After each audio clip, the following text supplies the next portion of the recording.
Meet motherfuckers, what is going on, everybody? Welcome to episode 54 of Miami Dolphins content. Yeah, done fucked up hell, but yesterday Bleezy and Amicus did their first betting show. Hey, you guys got to go out there, man. Hey, they're fucking 3-0 on their fucking betting predictions from last night.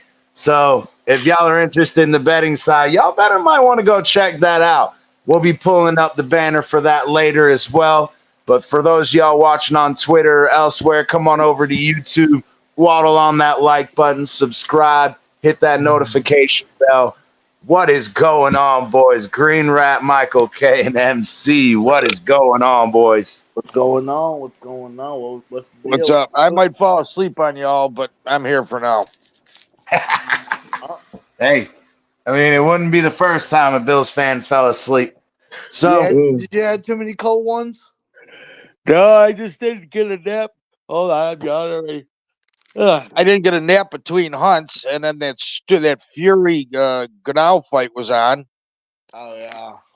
Oh yeah. What is going on, the Weird Dolphin? What's it? Somebody asked who won? Yeah, me. Is it still going on? No, it started at 2:00 Saudi Arabia time, which was I think still in Saudi Arabia.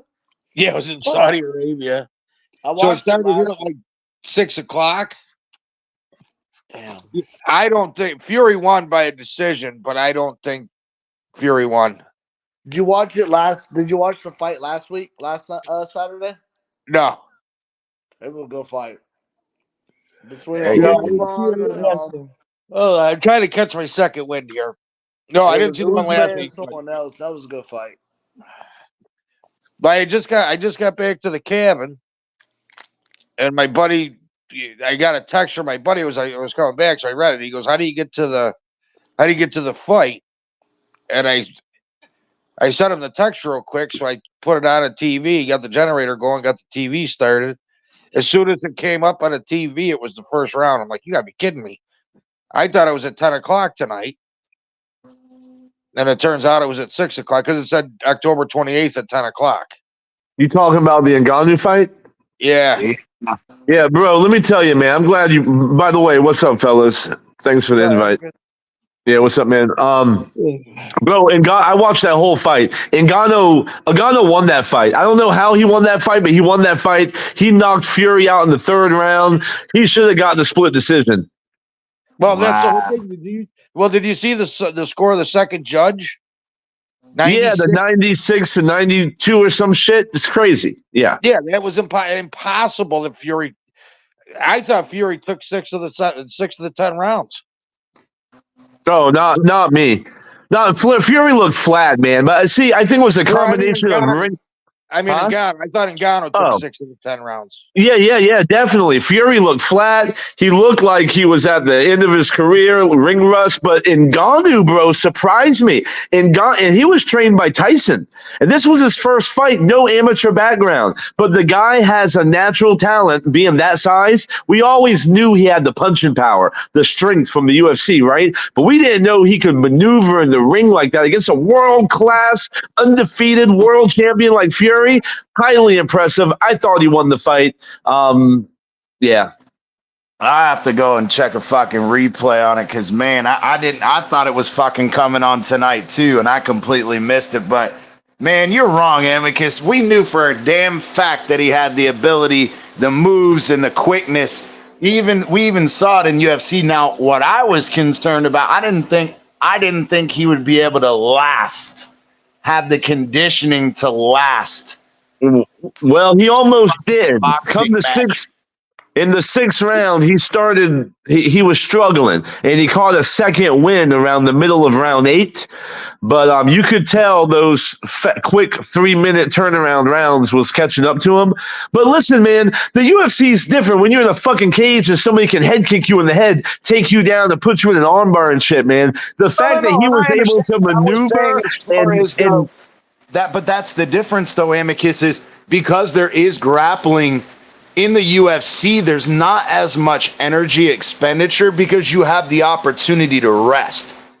And for a guy like Ngannou, who is a heavyweight, they didn't really grapple very much. I mean, right. They will, but they like to stand up on their feet. But again, going 3 5-minute rounds where you are grappling, you are in the clinch, you might get a takedown or have to defend it. The fact of you're standing up and you're going to punch those big ass arms out of Ngannou, for him to fucking, if he did do that well, that is fucking highly impressive on the cardiovascular front. Yeah, absolutely. You hit the nail on the head, because here's the thing, man.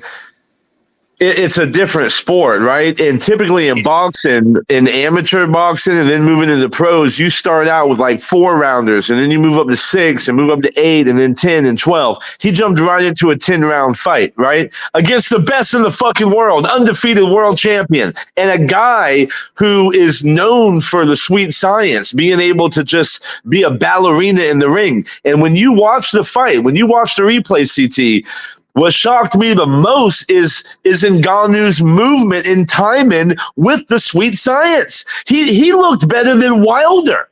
It's just really astonishing. You got to watch it. I think Fury looks like, bro, I was trying to get this show done, and I was going to go backstage and watch it together, but fuck, apparently that ain't going to happen. I think Fury looked like shit, to be honest with you. Yeah, like for sure. His timing was off. But the one thing, Ngannou, he didn't look like he was punching hard. Right. It didn't look like his power punches had much power behind it. Right. And a couple times he was swinging a little wildly. But the thing is that not, maybe that entails what I was just talking about, is maybe Ngannou knows, okay, I can't do this like in the UFC, where if I I only got 15 minutes versus fucking 10 rounds at 3 minutes apiece. I can't go punching my arms out. So let me kind of take off of a little bit and conserve some energy. Well, I don't know. The shot that knocked Fury down it wasn't even a temple shot. It was like the middle of the side of his head. Yeah. Like above his ear. Yeah, that's called a fucking temporal shot, right in the temporal bone. That shit'll knock your ass out. It messes with your vestibular cochlear abilities. It was past that. It was almost to the back of his head.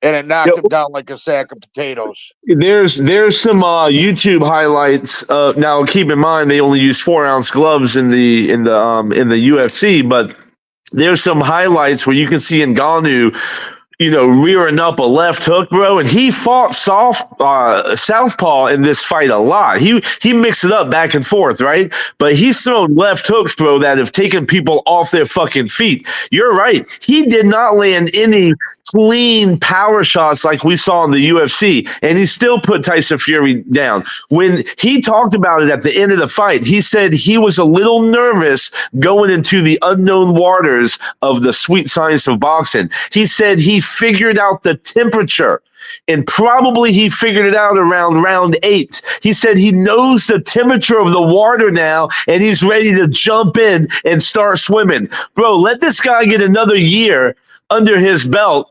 Once he learns to throw an actual power punch in boxing, look the fuck out. Yeah, dude. Because I mean, it like you said, and I think that's really maybe another struggle for him, especially cardiovascularly, going from fucking 4-ounce gloves to what are they, 8 or 10? 8, I think. In boxing. 8. So I mean, yeah. So you're essentially doubling the fucking weight on his fucking hands. That changes the speed. That changes, your anticipation. How fast do you think you can get that punch there? Like you said, man. If that dude, if he doesn't want to go back to UFC, he wants to stay in boxing. y'all better watch the fuck out. That motherfucker kills some people. Yeah, no, absolutely. Hey, real quick update. I don't know if our boy Bleezy's watching right now, but we're 2-0, and right now Kentucky is only 2 points behind Tennessee. They are covering the spread. We got a chance to go 3-0 tonight, baby. Let's go.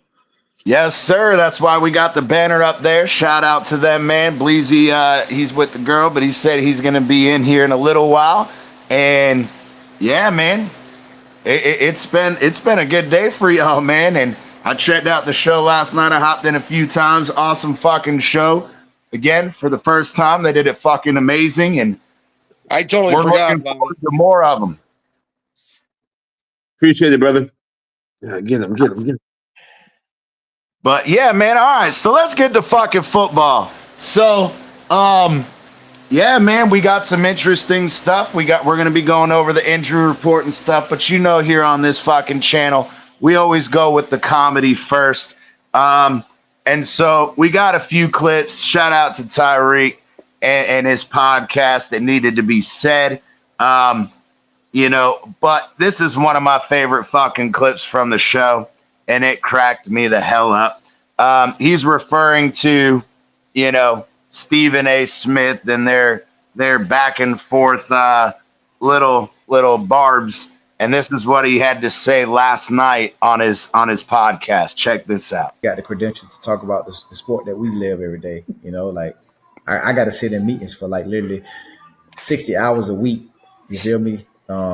Learning about the plan, learning about the details and everything. I got to figure out so I can go out there and perform. So now there are certain analysts that be talking the truth now, like the guys that actually done played the game of football now. Stephen A. Smith, he is a great analyst, but I feel like whenever he talks about football, like he just don't know what he's talking about sometimes. You feel me? Like he's a basketball guy. So for him to be able to say that I'm not, you know what I'm saying? What did you say he said? He said you need to watch your mouth because he got 7 TVs that he watch in his basement, and he watch all the games on his 7 TVs. All his TVs probably got LeBron posters on them. Hey, I'm not a Tyreek fan, but I hate Stephen A. Smith. So go Tyreek, baby. Throw the shade. I just fucking thought that was hilarious because it reminded me of fucking Amicus and Green Rat with their love of their Showtime Lakers over there. And I was like, man, Amicus must have fucking LeBron posters taped on his TVs too. Hey, CT. Hey, I'm only on for a couple Damn it, minutes you or a couple egghead. seconds. What's going on, MC? Hold on, Todd. Let MC go real quick. What's going on, MC? Hey, were y'all doing a competition for that Bills game? Because I think I had the closest score for that. Bleezy admitted the other night that he did write scores down, but he did not write names down. So unfortunately, I don't know how we're gonna do that. So yeah, that fucking yeah. But here's the thing: I don't think y'all were ever doing the banner for the Bills game. It's only the Dolphins game. Yeah, and I think that's essentially why I kind of stuck with that. It's, you know, Bleezy admitted he fucked up and he apologized, but yeah, man, because some people change their score backstage and shit too, and he's like, man, I didn't write them down, and he said he wrote the numbers down, but he didn't write names down. But go ahead, Todd. All right, go ahead. Yeah, I'm on my way to pick someone up. So There you go. You good. I'm Give still it, What working. did you think Get about it. that? What did you think about that Tyreek shit? No, I thought it was funny as hell, but I just wanted to come on and say how South Carolina do today. I don't know. I didn't actually get to watch the game. Y'all got beat by Texas A&M, who Miami beat, so I don't want to hear your mouth anymore this year. Oh, okay, that's funny because I'm pretty sure that we've gotten beat by Texas A&M like 3 years in a row, and No, we that's beat all right. Texas- They we- got our fucking number, No, and we that's beat- okay. We But beat again, Texas you A&M still- to start you the lost. season, so And again, we almost fucking beat Georgia, and Georgia beat the shit out of the Gators today. So I know Squiddy's working, and I know he's watching, and he'll be on. He said he'll come on when he can, but when he gets on here, I'm gonna be busting that balls. So well, it's see, just you can going. do that with him.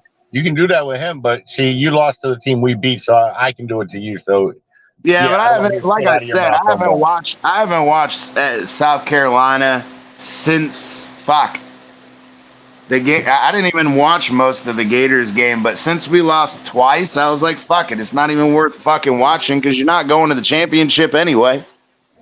Something to do on Saturdays if you don't hunt. 134 west for 3 miles. I had a plenty of shit to do today, so but I want to get to the second one real quick because this one is for our boy Amicus and our boy Michael K up here. And just like the thumbnail on the show says, it's because fucking Tyreek said so. Check him like, yo, who else gonna give it to him? Yeah, my whole thing is whenever people and naysayers online try to talk about who's the MVP of our team is, my thing is Tua is the franchise quarterback. He is our guy. He's the engine. You know what I'm saying? Like, he's the guy that makes this team go. Everybody knows that. Like, he's the guy that can make every pass on the field.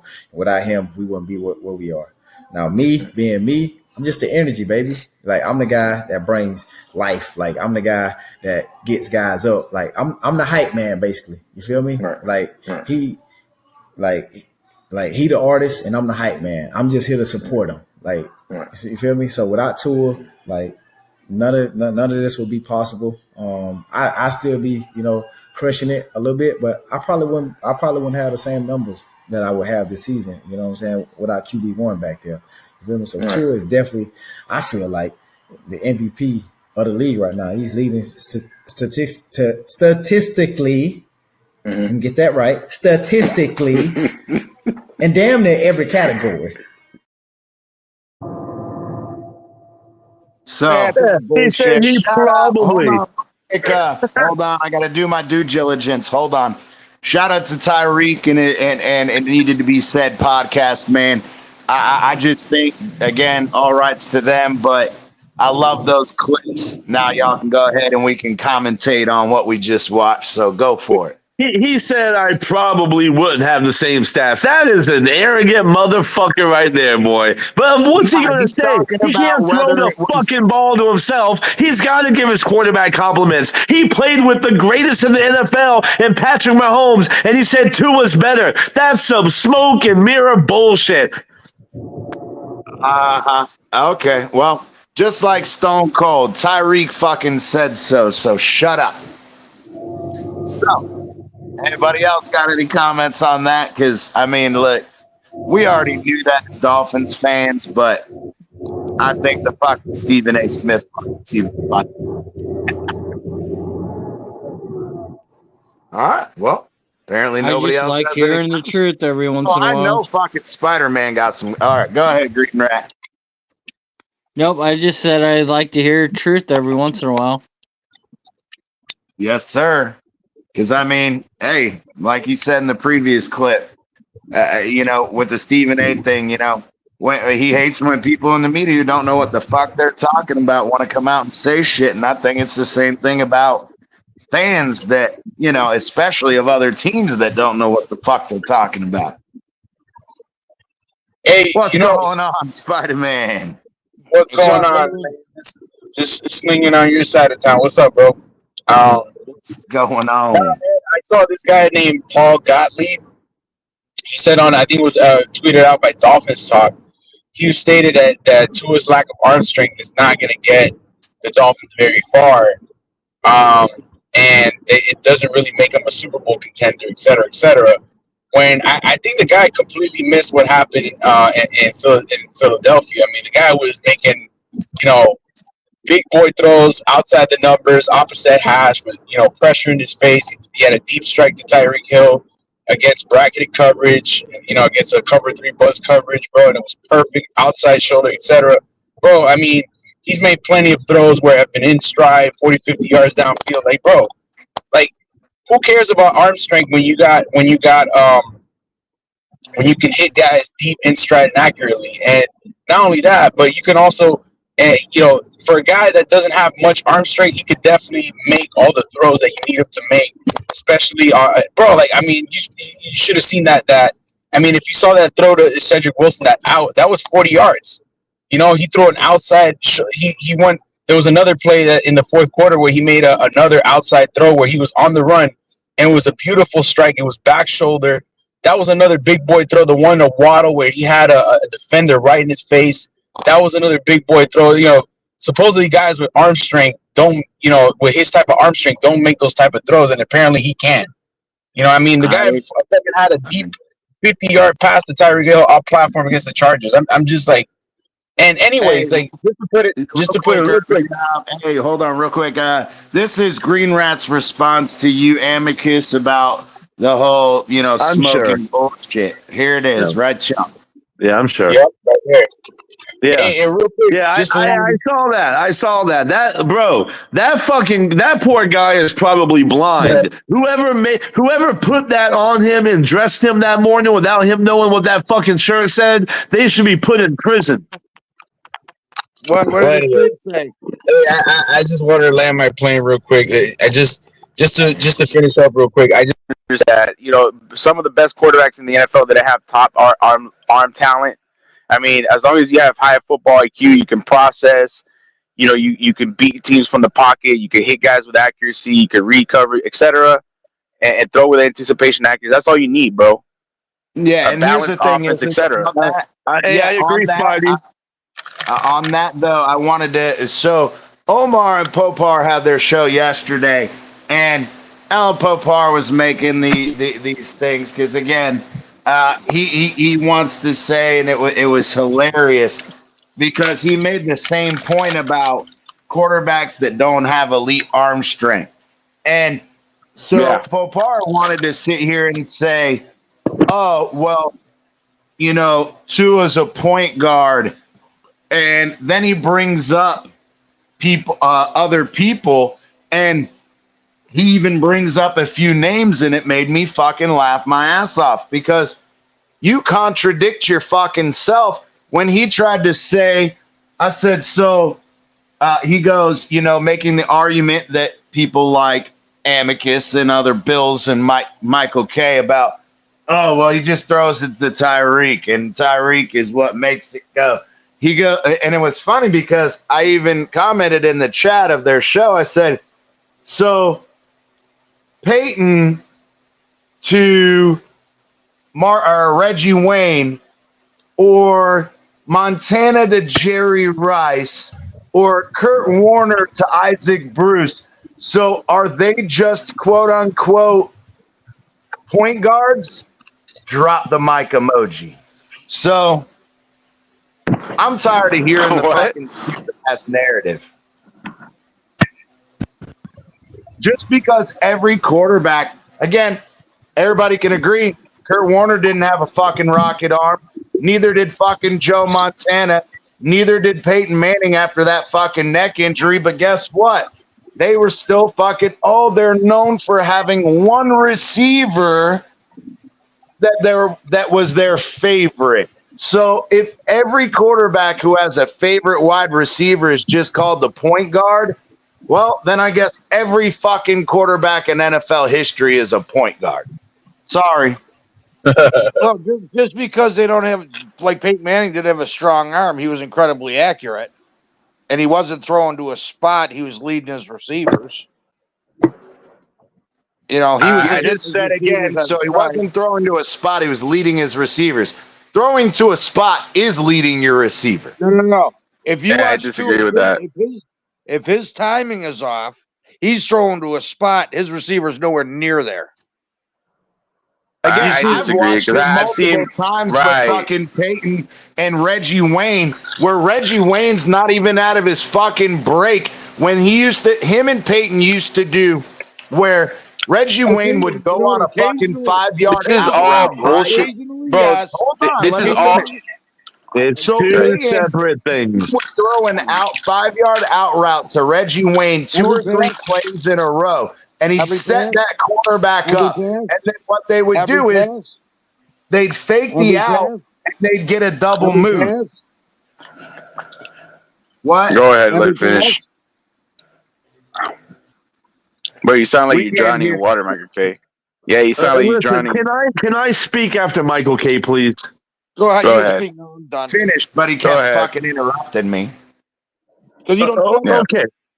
Well, Mike, okay, it might be Mikey. It might be the same thing you were going to say, but I agree with you, Mikey. It's two different things. If you're throwing to your spot, just get the visual, guys. All right, get the visual. Put an X somewhere on a hash mark on the 20-yard line and hike me the ball, and I'm gonna count to 3, and I'm gonna throw to that fucking spot. I don't know where Tyreek is. I don't know where anybody is. I just know that at 3 seconds he's supposed to be there. That's throwing to a spot, as opposed of reading the defense, seeing Tyreek cut, and then knowing that a ball will get there at a certain time before the defender can, lead in your receiver to the spot. It's two totally different things.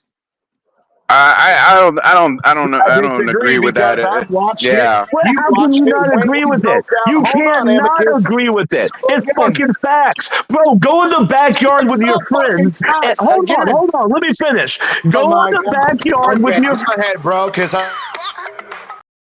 Take a fucking Nerf football with 4 of your friends and go play pickup game and watch what happens.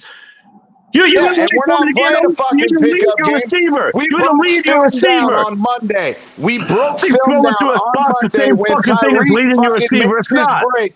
And as soon as Tyreek makes his fucking break, Tua'S leading Tyreek. Not only is he leading Tyreek to the spot that he's supposed, the window that Tyreek is supposed to sit down in, not only does he fucking throw to said window, he leads fucking Tyreek back to him to protect Tyreek from getting hit by the safety over the top.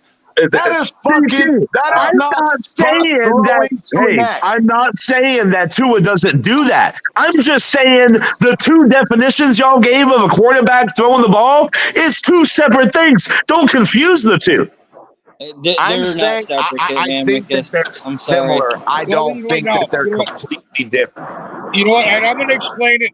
And I don't know how much you guys understand the sport of hockey, but we don't fucking do hockey. Hockey's for faggots. Okay, so. well, listen, I'll tell you what. They're way tougher than football players. That was funny. Hockey players are 100 times tougher than football players. They get 75 stitches and miss 20 minutes. They go back in the game. Hey, listen, all of this discussion is bullshit. If you watch hockey, go ahead. If you watch hockey and a winger's streaking up the right boards and there's a pass, that guy's throwing a pass, he's going to hit him in stride to it. It's called tape on tape. But there's also, you could dump it in, and that same skater could go to where that puck got dumped in. Exactly. Great analogy, Mikey. Now, I can understand that analogy, but it's not productive because in the NFL, you can't throw the fucking ball, and if the ball hits the ground, the guy can run over and pick it up. It's not the same shit. CT, real quick. Let me add to this real quick. JT O'Sullivan, who runs a quarterback academy, is called QB School. You know, he does a lot of film breakdowns. He even said that all quarterbacks, he loves him. Every quarterback throws to spots. They're taught to throw to spots. Like that, every play has a primary receiver, and every play designates where the receivers are supposed to be at a certain given time. And the quarterback expects the receiver to be where they're supposed to be. And depending on the route that they run, they throw with this anticipation. Yeah, that's specific plays until the fucking play breaks down and you're improvising. Right. Then you got to leave your fucking receiver. It's two different things. I agree with that.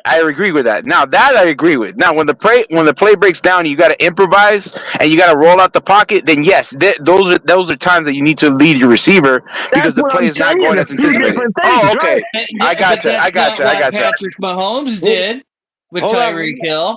Let me get something in now that Spider-Man brought up. I agree 100% with what Amica said. And thank you, Irving, for wrecking my day. Because I watched the QB School today where he broke it down.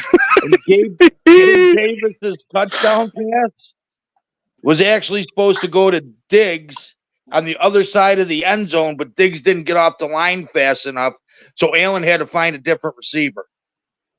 So Yeah. had Diggs caught that touchdown pass, I would have been that much closer to $1,600. Okay, I'm done. Ah, shit. My Okay, now, if you're now the argument you just made, Amicus made it a little bit clear of what you were trying to say, and I can agree with yeah, that. 100%. I can. Yeah, I think that analogy or what you were trying to explain that made your point more clear. Because what I was trying to say is that we know that as a spot thrower, you're throwing into a window of where you expect that spot to be exactly. open. But at the same time, yes, cannot like Tua again. If he wants to throw it low to protect his receiver, he throws it out in front to make them come back to him and whatever. Yeah, I can agree that those are two different things. But Well, that's what I think Trent.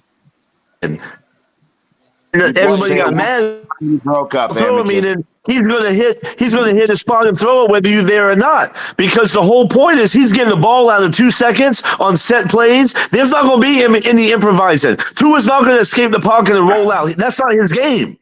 Oh my God, that's fucking hilarious because we broke down the play on fucking Monday when he fucking turned around, missed the defender tried to fucking blitzing off the corner blitzing off the edge, got fucking juked by Tua with the spin move with the okey doke, fucking went across body and threw a touchdown. I'm talking, man. See, listen, man. Y'all are not using discretion when you listen to what I'm saying. I'm not saying he never does it. Okay, I mean, people he's gonna make plays and improvise from time to time, but it's not 50% of his game. Where it's like with a Lamar or a Patrick Mahomes or a Josh Allen. You understand what I'm saying? Where this is in the DNA. Yeah, I of get their what script. you're saying, Amicus. I get what you're saying, Okay, and I think another to Amicus's point though. True, because Real quick, I want to. last year was a dink and dunker, so he was. Now I will say to Amicus's point slightly. Now, spot throwing can kind of you could disrupt spot throwing when you're trying to play press coverage, trying to prevent guys from getting free releases. When you're playing bump and run and you're trying to reroute guys, that will disrupt spot throwing. And at that point, I will agree with him. But that's not necessarily true because the thing is they have to understand, especially in Tua's world, and Josh Allen being a one-read quarterback, he can't. Is when you see and you make that first read, if you see that you have the right type of leverage, they've rolled into a certain coverage, that window is going to be open, and you see that guy making that cut, and he's going to be open. If you see somebody sitting underneath of him, or if somebody disrupts said route, he's just going to move on to the next part of the progression. You're acting like Tua's going to throw it to that spot no matter what, even if the guy's being pressed, even if the coverage is cover 2, cover 3, man zone, fire zone, blitz, whatever. He doesn't care. That's his read, and he's going to throw to that window. No, that's silly. You're real quick, Spider-Man. You sound. Listen, we know we think you're joking, but the viewers might think you're serious when you say that Josh Allen's a one-read quarterback. Nah, I'm just giving you shit. Ignore that part and just stick to the fucking Tua shit. No, I told you he's a 1.5 read quarterback. He said Josh Allen's a 1.5 read quarterback. Hey, real quick, I want to see if Spider-Man's seen it. Did you see Tyreek on his podcast, his response to Stephen A. Smith? Oh yeah, I saw part of it. Yeah, that shit was funny. I got the clip. Let's go. Hey, all rights reserved to fucking Tyreek, and it needed to be said. But this is fucking one of the funniest shit I've ever heard Tyreek say. Watch it. It's only 45 seconds. Just watch. To talk about the sport that we live every day. I got to sit in meetings for literally 60 hours a week. You feel me? Learning about the plan, learning about the details and everything. I got to figure out so I can go out there and perform. So now there are certain analysts that be talking the truth now, like the guys that actually done played the game of football now. Stephen A. Smith, he is a great analyst, but I feel like whenever he talks about football, he just don't know what he's talking about sometimes. You feel me? He's a basketball guy. So for him to be able to say that I'm not, what I'm saying, what did you say he said? He said you need to watch him out because he got 7 TVs that he watch in his basement, and he watch all the games on his 7 TVs. All his TVs probably got LeBron posters on them.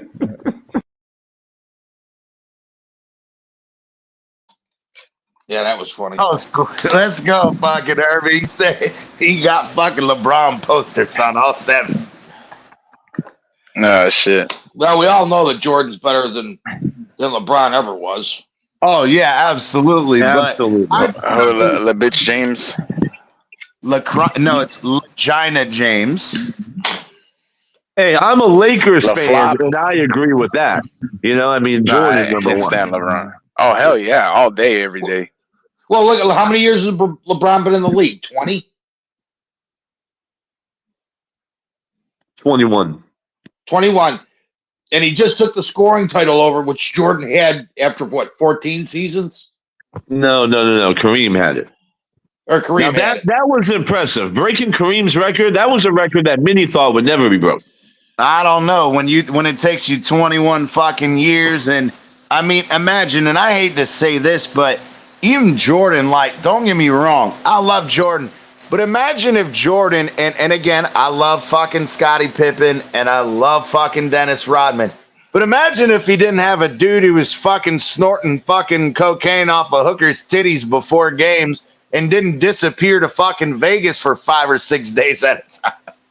Well, CT, you said imagine what would happen if he had those guys that didn't do that. Well, you can't make that comment because he did have those guys and they won 3 fucking titles. So you can't do any better than what they did. I know that, but I'm saying that what I'm trying to say is people don't understand how the game has evolved, right? Back in the day, players did that, right? Now, that doesn't mean that players don't fucking still do drugs and shit. But what I'm saying is nowadays, players are so health conscientious with the fucking advancements in sport physiology, sports psychology, medicine, rehab, all of that. It's a completely fucking different game when Dennis Rodman was getting coked up and just fucking knocking the shit out of people. Yeah. The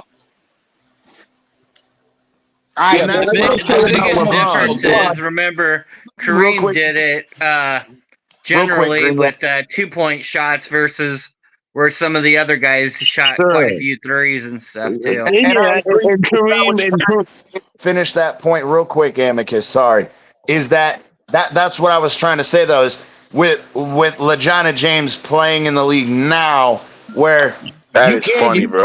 Legina. You can't get beat the shit out of like Rodman used to beat the shit out of people. Like, you can't do that no more. They get fucking, these guys get called fucking fouls called for fucking breathing on them too fucking hard. Yeah, but I want to say that part of the brilliance of LeBron's game is the fact he played 21 years and still playing at a high level. I mean, bro, that's impressive. That is. 100%. I absolutely agree with you. No, the Lakers are trash. Though the Lakers are trash, but I agree. It's arguable. And the Lakers are still trash. But anyways, Lakers weren't playing. He wasn't playing great for the Lakers when you guys lost in the second round last year. So yeah, we lost to the eventual champions, the team that whooped your ass in the finals. So we made the finals as an 8th seed, okay, with a bunch of undrafted players. So exactly, without fucking Gina James. Yeah, listen, you were. I am a huge Jimmy Butler fan. Even though he went emo on us, I love Jimmy Bucket. So I wasn't bro. The emo shit, nah, bro. I mean, nah. Look, no disrespect for people who want to be emo, whatever. That's your thing, but I'm sorry. Just tell me if I'm wrong. Anyone on this panel? Jimmy Butler is not the look. It's not fucking fit. That's not his fucking look, bro. I totally agree. I think he's just a guy that likes to mess. Look, brother. No, it's not. But I think he's the type of guy that he just goes with what he just changes his look every now and then. Like, it's a seasonal thing, I guess. But like, so did he change from what? Did he change? But from yeah, it's definitely not a great look. Well, maybe it's definitely not a great look. Now? Is that his new thing? So maybe I don't know, maybe he was going for Samuel L. Jackson and Jackie Brown. Could be, yeah. That's true. That could be totally possible. Amicus, like, realistic question: did he go from fucking listening to Darius Rucker and country music to now he's on an emo kick? Maybe he's listening to some emo music. Maybe that's what's fucking. I mean, I don't know. Oh fuck. Bro, I'm sorry, but that look is not. It's not good. It's not good. Yeah. The fucking skulls and the little things on his little fucking sweater. I'm waiting for him to come out with the fucking trench coat, looking like one of the freaking mass school shooter kids. Like, I mean, what are you fucking doing, Jimmy Butler? Yeah, I don't know. He could be having a mid career. Apparently too much. Crisis. Apparently too much. He's doing too much. Speaking of that, did they ever catch that dude? No, they haven't. Yeah, he died. From my understanding, he's still at large. He's dead. He's dead. What? They found him dead. He killed himself. Did they really? When? Today? Yeah, today. I think it was today. Yeah, they found him dead. No shit. Okay. At least that's what I saw. Okay. Well, that makes sense. Me and my wife were talking about it this morning, and she said they still hadn't found him. Are you sure about that, Spidey? You just heard that today? Yeah, I read that on YouTube. Yeah. There was a local news report on YouTube that said that he was dead. But I again, don't take my word for it. Just check for yourselves. I'll double check. I'm googling it right now. Yep, his body was found 8 hours ago. Yep. Yeah, it was today. Did they confirm when? And they found him dead. But did they confirm when they think he killed himself? Was it that night? They did not. It says, I don't know. A self-inflicted gunshot wound was the apparent cause of death after a 2-day manhunt. The U.S. Marshals, as well as 13 other agencies, were looking for him. They found Card's body alongside 2 guns inside a trailer in an overspill car park, where they believe that he had been dead for at least 12 hours. Okay. Yeah, so I mean, around 2:00 a.m. today, apparently, is when they think he killed himself. Oh, wow. So that means he was on the run. So he was trying to get away. You know, what happened is he probably, you have time in the woods to reflect. You get exhausted. You get tired, like running. It was in a car park, in a trailer in a car park. Yeah, but I'm saying it's running. When there's a fucking manhunt, I've never been involved with one, but I can imagine that it's very exhausting, like constantly looking behind your back and you just get tired. I thought that they found his truck and boat trailer at a launch and he made his escape via a 15-foot boat. I'm looking here. That was Thursday. That was the report Thursday night. Yeah, I'm going to read the rest of the article. It's at the top. Real quick, CT, before you do that, did they figure out what the motive was? Like, what kind of hate crime it was? It wasn't, dude. He was He was in the military. He was a rifle instructor at West Point. Yeah. Military. Yeah, my wife what was the motive? Last night that they did find a note in his home, but they have not released the contents of the note yet. My wife told me that last night when she said she read the article. But I'm trying to see what Michael K was talking about, but I haven't seen anything yet. Yeah, that was from Thursday. Yeah, no. This article, the only thing they said is, again, they found him inside of a security trailer at a car park next to a recycling center, and the coroner stated that they believe he had been dead at least 12 hours before they found him. And they said that they discovered his body at 1:56 p.m., so just before 2 o'clock this afternoon. So, yeah, man. Crazy. Just fucking crazy, man. And I agree with Michael K. My wife said they found the note. They haven't released the contents of it, but yeah, being a former rifle instructor, I mean, the dude could have done much worse than what he did. It could have been a hell of a lot worse if he was just sitting up somewhere with a sniper rifle and picking people off. How many people? You cut off, Amicus. What was that?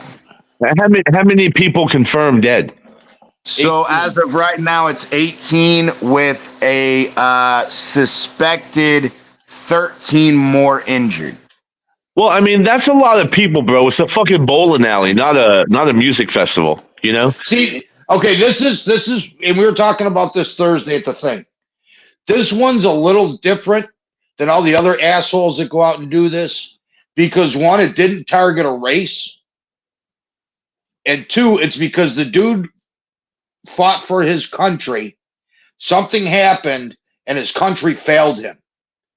Because he was in a psychiatric ward. Mental health, Michael K. And that's one thing I do think that is lacking when it comes to veterans is the ability of the VA to take care of them mental health wise after their military career is over. But yeah, well, that's the whole thing, CT. He was still in the military. He was still teaching at West Point when he went in for psychological. Yeah, he had a psych eval, and then he went AWOL the day after said eval, and he was AWOL for 4 days. Yeah, but I think he was in the institution for 2 weeks from the reports that I read. Well, I didn't read. We were talking about it. Somebody had read that. But either way, my wife was trying to tell me, and I was like, man, that's some deep shit. It's crazy, but like you said, some of it had to have been going on there, man. It ain't like the asshole that drove 5.5 hours to Buffalo to shoot a bunch of black people in the tops. You know, that's just pathetic. It's worse. It's the same thing with that fucking white dude that what it was at Charlottesville that fucking, plowed through the fucking crowd at a fucking parade. Like, bro, I don't understand it. And maybe it's just me because I was raised, my dad died when I was young. My best friend's dad was, my surrogate father and my grandfather. Like, I learned from the older fucking generation. I'm sorry, but I don't understand this. If I fucking disagree with someone or I don't like the way they think about something, fuck it, let me go kill them. I'm like, what kind of fucking sad piece of shit are you? Oh, absolutely. I agree 100%. You know what? If you like, see, I don't have any prejudice bone in my body. The only ones I hate are Canadians, but I don't think that's prejudice. I just think that they're a third world country and they shouldn't be allowed to come to our country and leave their shit stained underwear in our parking lots because they can't get a pair for under $25 in Canada. But if I don't like, what's that? No. I was just gonna say, and I could understand what you're saying. I just think that it really comes down to, for me, it's more so like everybody, especially, and I hate to say it because I don't want to get into political shit, but it all starts with politics and how these people get so overworked about politics. And they really don't understand that, yes, you can make differences on a local level with your vote. But your vote for a president doesn't do shit for the country because they're still playing the political game. People get so upset, like, again, the whole Charlottesville thing and all this other shit. It's like people get so wound up over politics, and most average individuals don't understand that it really doesn't matter who you vote for. It's about, for president, it's about who you vote for Congress. Those are the ones that actually fucking make decisions. Yeah, the president can fucking make some executive, but your local government, your state government, and your state representatives in the federal government are what make changes, not who you vote for. That don't fucking mean nothing either, bro. No, they're all crooks. I mean, but when you get to the local level now, I think it makes a huge difference because they're not playing the DC game. Now, are they still playing a politician's game? Yes.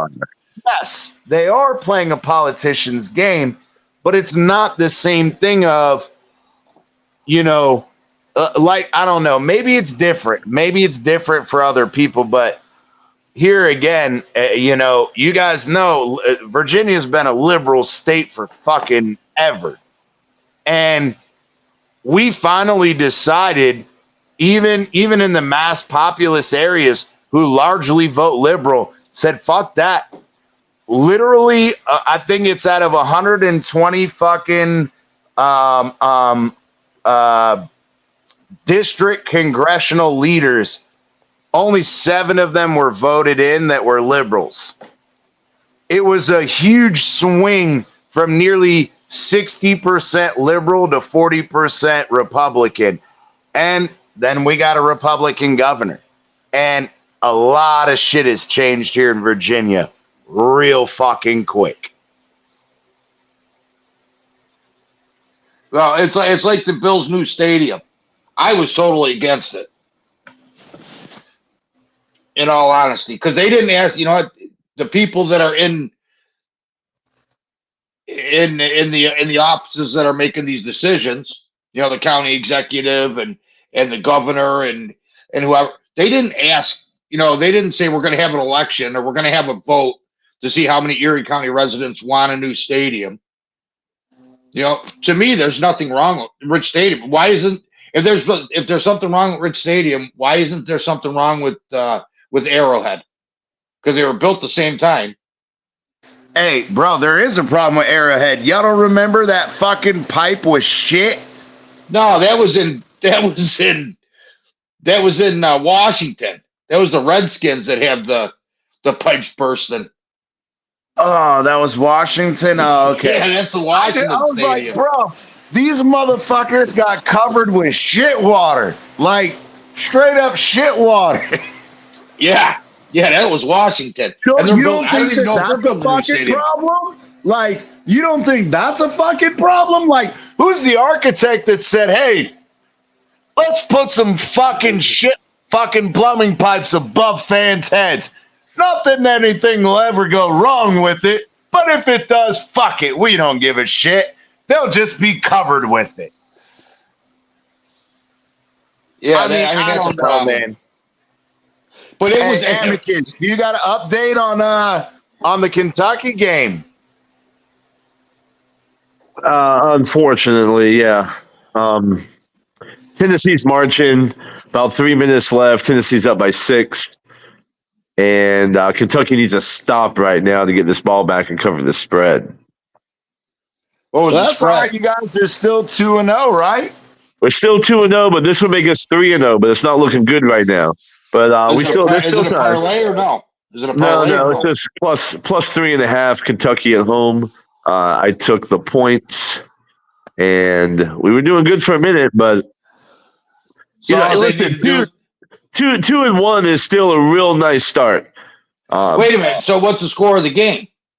It's 33-27. Tennessee up by 6. 2.5 minutes left. Oh, so Tennessee has to score though. They got to score a touchdown to win. No. Tennessee is up by 6, but I took Kentucky plus 3.5, and we're down by 6. Oh, Tennessee's up by 6 and okay. Yeah. Okay.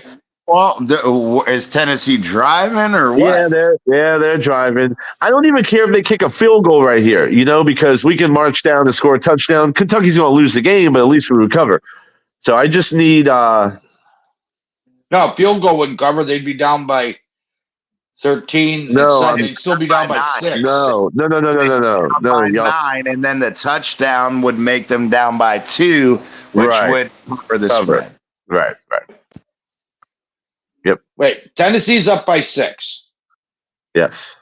They're driving. They score a touchdown. No. If they kick a field goal, I said we need to keep them to a field goal here. Field goal. Okay, yeah. Field goal. Get the ball back, march down fast, score a quick touchdown to cover the spread, which can happen. But they got to use all their timeouts now. It's 3rd and 7. Kentucky still has all 3 timeouts. So if they stop them here, Tennessee is going to kick a field goal. That's going to give Kentucky time to score a touchdown. And here's the good part, real quick. The good part is, Tennessee will play prevent and give Kentucky the middle of the field all the way down because a touchdown doesn't hurt them.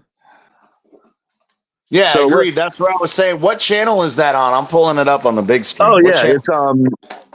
This is on ESPN. Okay. Fuck. Oh, all right. I don't have ESPN. Yeah, so Kentucky just used a timeout. They got 2 left. If they stop them here, there's still a chance to cover the spread.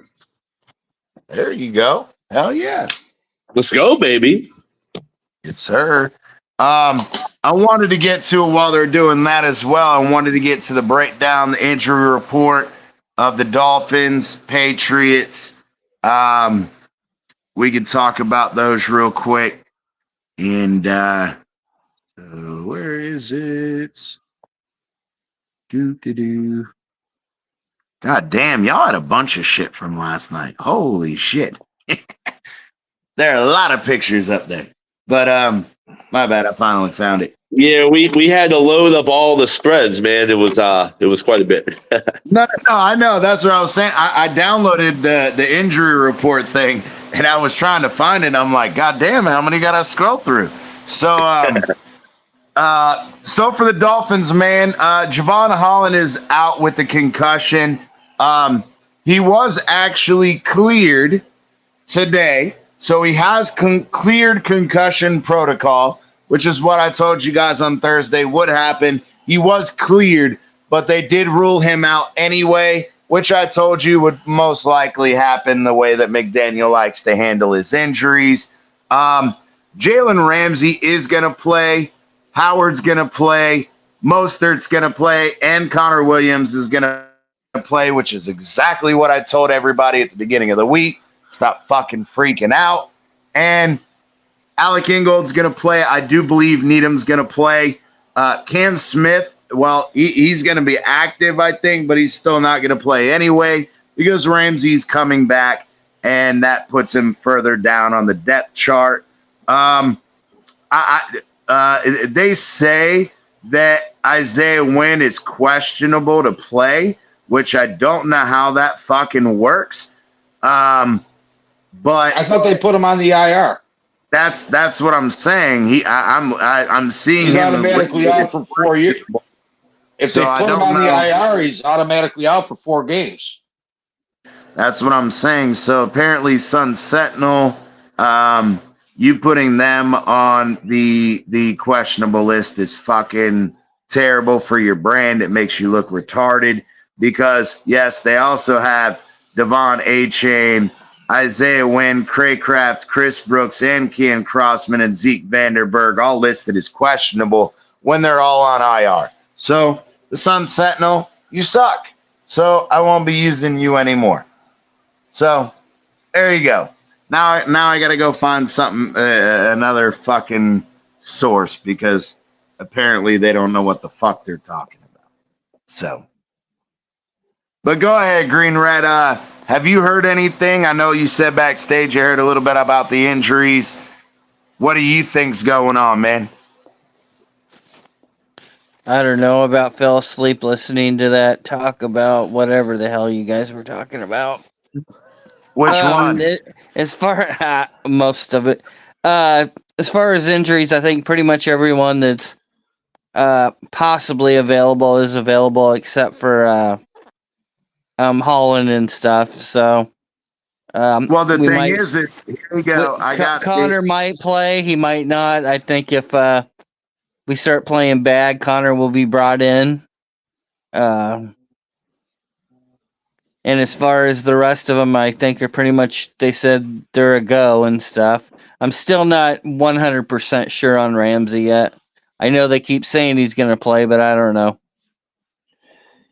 Yeah, man. I'm saying this though. They do have Holland listed on the Dolphins' depth or injury report as questionable because he did clear concussion protocol today. But I do believe the report of him being held out is true. Even though he has been cleared, I do not think he's going to play either. Did he get a practice in? Yeah, he practiced on Thursday in red non-contact jersey, which is stage 4. He practiced on Friday without the non-contact jersey, which is stage 5, but he could not be cleared to play until this morning because remember, it's not just you getting through practice. You have to make it to the next day without symptoms after said practice to then be cleared. Does that make sense, Mike? Yeah, but I thought you had to have one full participation practice in. Yeah, which was Friday. Cleared. Yeah. No. Was he full or limited? No. He was full on Friday with non-contact. Or Thursday he was non-contact. Friday he played in practice. The 5th stage, and I have the thing here for you. Wait, are we talking about Javon Holland? Yes. Friday he was limited. But it doesn't matter. You don't have to. It doesn't matter if you're limited or not. So right here I've got it. And I talked about it the other night. Stage 4 is non-contact training drills with the club, which he did on Thursday. On Friday, it says full activity / clearance. The thing is all he has to do is he has full though. It was limited participation. He didn't have full participation. And it says upon clearance by the club physician for full physical activity involving contact, the player must be examined by the INC aligned with his club. If the INC concurs with the club physician that the player's concussion has resolved, he may participate in the next club's practice or game. So he does not have to participate in a practice. Before you read that second part of it, you said full participation, not limited participation. It doesn't say full participation. Read 5 again. It says upon clearance by the club physician for full. No. That's the second. That's the second part. Read the first part, stage 5. You're leaving that part out again. No, I'm not. Stage 5, the very first sentence says, upon clearance by the club physician for full football activity, meaning instead of you taking non-contact drills, you're able to fully practice with the team, not full participation. It means you are allowed full contact. Yeah, he didn't get cleared. You're right. He didn't get cleared until today. So he didn't have time to get that practice in for full participation. Okay, listen. Y'all argue about some of the dumbest shit. Well, I'm listening to what he's reading. I'm listening to what he's reading, and he's saying, no, that's not how it is. It is because it states upon specifically. Clearance, what? It says, upon clearance by the club physician for full football activity. Now, full football activity does not mean full participation in practice. What it means is full clearance to engage in contact. That's what full football activity is. Whether or not, even Bleezy said you have to have one practice in, and it doesn't full say participation. That. It specifically says, if the INC concurs with the club physician that the player's concussion has resolved, he may participate in the club's next practice or game. It does not state he has to participate in another practice before the game. It says he can participate in the next practice or game. No, I'll read it now. Go ahead. It's right there on the fucking screen. That's from the NFL's fucking website. It's from the NFL's website, from their fucking manual. Why is there a Tua'S squad? Who made that up? What? Oh, I'm looking. Oh, never mind. Never mind. Somebody stole my name. I got a different show up on my tablet. I'm reading something else. You're not on here. Okay, never mind. Hold on. So anyway, now I gotta read this. One was cleared today, this morning, but I told you guys, even if he got cleared, I didn't think he was going to play the way that Mike McDaniel likes to fucking hold guys out a week, even if they're ready to play the week before. And I thought that they would do the same thing with Holland. Vic Fangio has already told us we're going to see Brandon Jones starting next to Deshaun Elliott. But I do think that, again, having Ramsey, Deshaun Elliott, Brandon Jones, and Xavier Howard is going to change this defense tremendously. On a brighter note, the Kentucky Wildcats fucking loss. That's disappointing for a bet the farm lock, man. I can't believe they didn't cover that. I had them winning all outright, man. I mean, that was disappointing. They had every fucking chance to win that game. Just a fucking letdown. Unbelievable. Well, hey, 2 out of fucking 3 on locks ain't bad.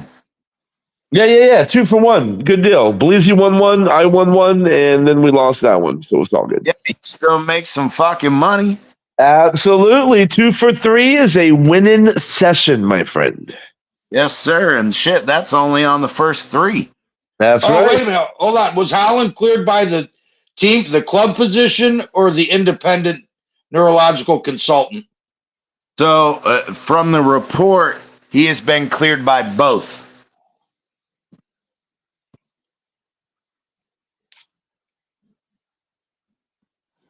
I'm still. Nah, you're fine. Keep reading, bro. No, you guys keep talking. I'm just reading. Oh, I am. But what do you think about that, Spider-Man? What do you think about that? I don't know what you guys are talking about. Idea again. So the only one that's out for certain is Holland. He was cleared from the protocol this morning, but like I said the other day on the show, I think that even if he cleared, they were still going to hold him out. That's just Mike McDaniel's MO this year. Even after a guy's ready to play, he holds him out an extra week. But I don't give a shit about that because we already know Fangio said Brandon Jones is going to be starting opposite Deshaun Elliott. However, with you having Ramsey, Deshaun Elliott, Brandon Jones, and Howard, Nick Needham is going to be active. So you have him to play the slot, Kohu to play the slot, or any fucking variation in between. This fucking defense is going to look a hell of a lot different tomorrow.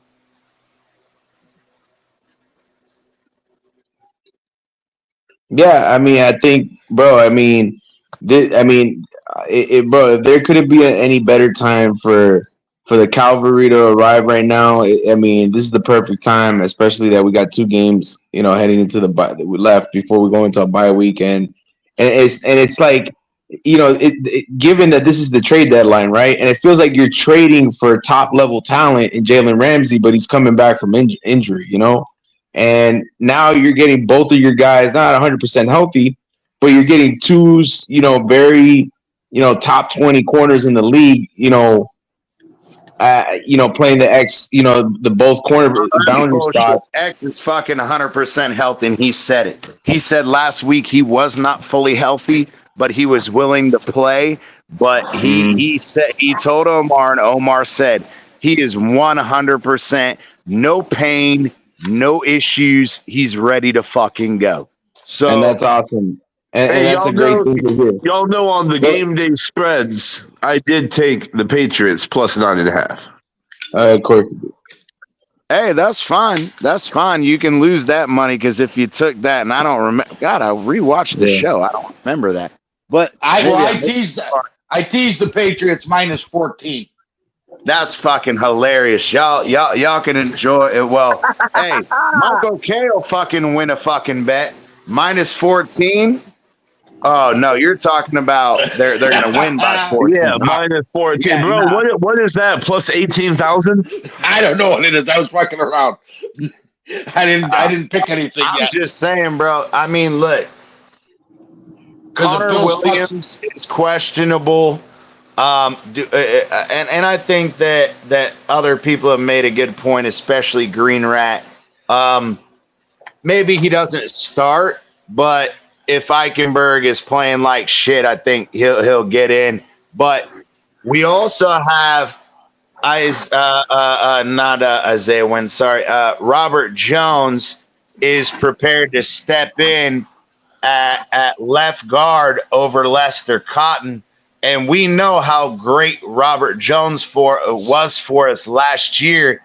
And I'm fucking excited because even if we get Eichenberg playing at a high level or Connor Williams coming in and playing well, I think this is a fucking easy win. And I do think that the Dolphins end up winning. And I believe, you guys, hold on. I want to get everybody's updated score predictions, and I'm actually going to write names and fucking scores. So that just in case Bleasy fucked that up, we could figure it out. But I still think we win 34-17, no problem. Start with the Joe fans.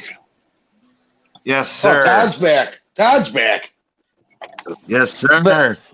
But going back on what you said, I disagree with the play of Robert Jones last year. And by the way, Jones played well when Armstead was in. The first game that Armstead went out, he fell off and he looked worse than Eichenberg because that was the only way that Eichenberg had a chance to come back and take the spot is because Jones was playing so bad. By the way, using the term green rat and good point in the same sentence should never be allowed. All right, Amicus, what was your like an oxymoron, like Amicus and an intelligent? Amicus, what's your score prediction, brother? Bleasy wrote it down. I forget what I said. I think I said, what did I say? I think you said 24-17 Patriots. Yeah, that sounds right. Yeah, because I was gonna go 17, so I upped mine to 21. So I'm gonna go 31-21 Patriots. Yeah, I think Mac Jones hits a game-winning touchdown, Hail Mary from the 50-yard line. Yeah, there you go.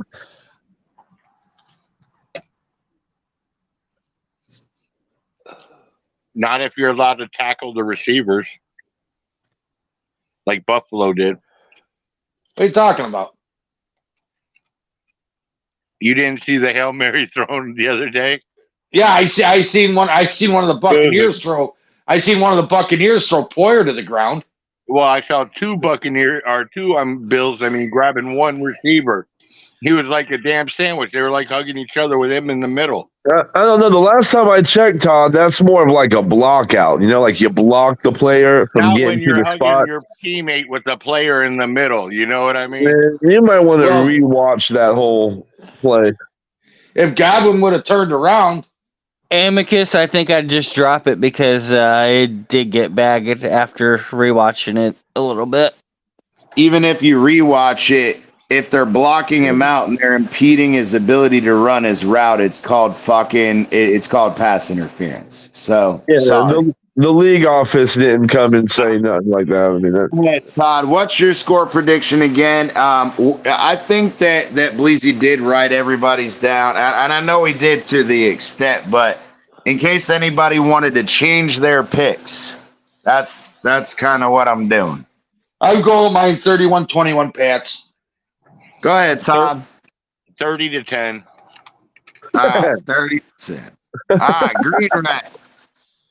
Go ahead, brother. 79-3. Oh, Jesus Christ. So what's the real prediction? That is my real prediction. Every week I go 3 more points onto the score and leave it at 3. 79-3. All right, Irvin, Spider-Man. You want to change it or you want to keep it the same? 31-17. I'm changing it. 31-17. All right. There you go. Here we go. We got everybody's updated, right? What's that? You didn't ask me. What if I want to change it? No, I did ask you. I got it fucking written down. I asked you, and you said that you believe that you said 24-17. And I said, did you want to change it? And you said, no, I wanted to stay there. No, I never said that. But I do want to change it. All right, then change it. Yeah, I'm going to go 24-21 Patriots. All right. I think that's where you were at anyway, to be honest with you. I think I remember. Oh, wait. You took 21 this time now, Amicus? Yep, he did. All right, let me change mine then to 31-17. Oh, my God. 31-17. All right, I'll change mine to 31-17. Well, because I was going to go 17, but Amicus took it. So if he goes 21, I'll go 17. So this way we can get the banner again. Yeah. Let's go. But yeah, man. So like I said, I think for us though, offensively, with the guys coming back, Tyreek playing, Mostert's going to be playing. Connor Williams is going to be playing in some capacity unless Eichenberg, plays out of his fucking mind. And I'm excited for it, man. Hey, look, the Bills don't understand it because they get their ass kicked by Whack Jones. But Tua'S 5-0 against the Patriots, and it ain't going to fucking end tomorrow. So I'm excited. I'm excited too. X knows Devontae Parker's routes like he's in his sleep. He can run them. Well, the Bills, we took care of business on Thursday, so we have a nice anxiety-free Sunday afternoon where we can just sit back and watch the carnage take place. Anxiety occurred on Thursday when you almost lost again. No, if Chris Godwin was a split second, half a second, if he looked up half a second earlier at the ball, it's a touchdown, bro. Yeah, but you guys almost lost that game. Okay, can I say something, please? And just let's Spidey. Out of everybody on this panel, I think your logic and intelligence second to none. So I'm gonna have faith in what I'm about to say. All right, and that you're going to understand it. Okay. The if Godwin would have looked straight up and caught the ball is like say, listen. The reason he The reason the Bills didn't look up and catch the ball is because Godwin didn't look up to catch the ball. If Godwin looks up to catch the ball, the Bills look up to catch the ball. Like the ball was thrown a little too quickly and it hit its spot a little too fast. Nobody looked up to catch the ball because nobody was ready. That's absolute bullshit. Bullshit, man. Watch bullshit. Go watch it again. You lying sons of bitches. I'm going to pull the receipts of Amicus freaking the fuck out. Saying if they come back and beat us, fuck this, I'm done with this team. I'll fucking see you guys next year. Yeah, that's got nothing to do with the fucking ball. I'm saying, like, if Godwin turns up and looks at the ball, he didn't because he couldn't. There wasn't enough time. The ball's on the fucking turf. I think you're both fucking not watching the play right. The fucking receiver in the back of the fucking end zone was blocked by 2 or 3 guys. The guy that was in the middle of the two, which had the best shot at the ball, he was being held and drugged from the goal line back about 6 feet. And the 2 other guys that Todd talked about earlier were fucking sandwiching and holding the other guy. Well, It's absolutely a horseshit play. And yes, they were talking about it all week. You're failing to remember. You're failing to Friday remember and today. You're failing to remember Godwin was training with 2 in the offseason, so he didn't think the ball was going to get there because of the muscle memory. He thought it was going to end up at the 15-yard line. Oh, you mean like when Josh Allen throws it in the dirt? Oh yeah, I remember those. Oh, Tua threw a couple in the dirt too. Last week. Relax there. Norm Allen lost the fucking game because he couldn't throw 15 fucking feet. That's right. Yes, Why couldn't he throw 15 feet? Let's hear the fucking Bills guys use their excuses. He was too high. Holy shit! Hold on a minute. Was 5 feet.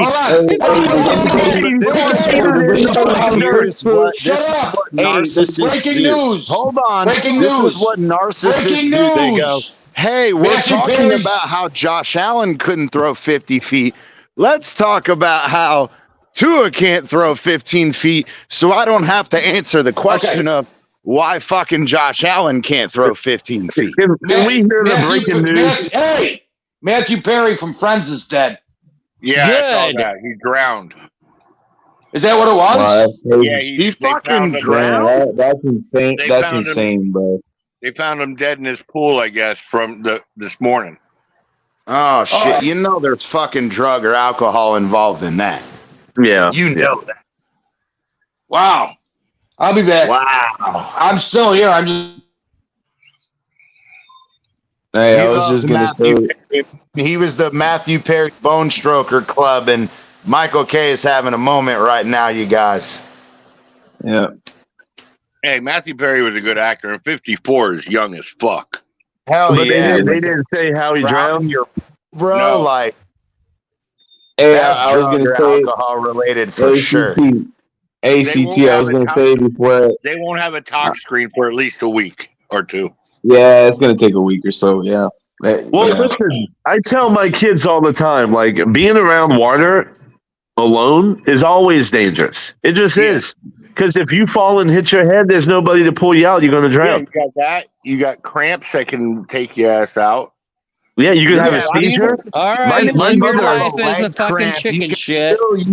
You can still fucking use your arms to get to the fucking side. You're a grown ass adult. When it's a kid, absolutely much different.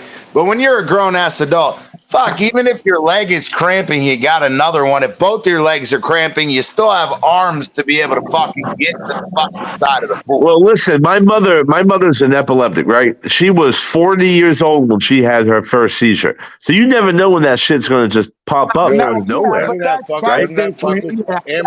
a viable explanation. But at the same time, I mean, I hate to say it, and again, it's nothing derogatory, but these are actors who they got shit tons of money and they've got fucking ability to have things caught before they occur and before things become too. You know what I'm trying to say, Amicus? Like, Amicus. That's one thing you and me have in common, man. My son has it. Oh, well, what kind? He has the full grand mals, everything. Yeah, so my mother started out with grand mal seizures, and then they progressed to partial complex, which is ain't nothing scarier than seeing that your first time with your loved one. Oh yeah. But bro, I've probably seen and helped give stability toward to my mother on over. I'm not even exaggerating. I've probably been involved with 1,000 seizures. My son might need shoulder surgery in the future because of all the seizures he had. He has an issue with one of his shoulders. Yeah. Yeah, I mean, bro, my mother had a partial complex seizure once. She threw her arm through it. You know what a partial complex seizure is? No. So it's a rare form of epilepsy, right? But it's where you're not unconscious and you're not doing the violent, uncontrollable movements. You're walking and talking like me and you are right now. My son has those too. Yeah. And so what that is they think that they're somebody else. They think it's just a weird phenomenon, right? Well, my mother was having a partial complex seizure. She walked into the living room when I was 16 years old. I'm sitting there playing a video game. She walks in, she looks at me, she starts mumbling this weird shit. And then she runs into my sister's bedroom and throws her fucking arm through a window. The window, jagged piece of glass, cut her from the top of her shoulder all the way down to her wrist, and it was just me and her, right? I walk into the room, 3.5 pints of blood poured everywhere. I saw her fucking bones, like all of her skin wrapped. There was nothing there but bones, bro. There was like no arm left. And that's some crazy shit to deal with at 16. I called the EMS, the ambulance, and they came over. My mother died.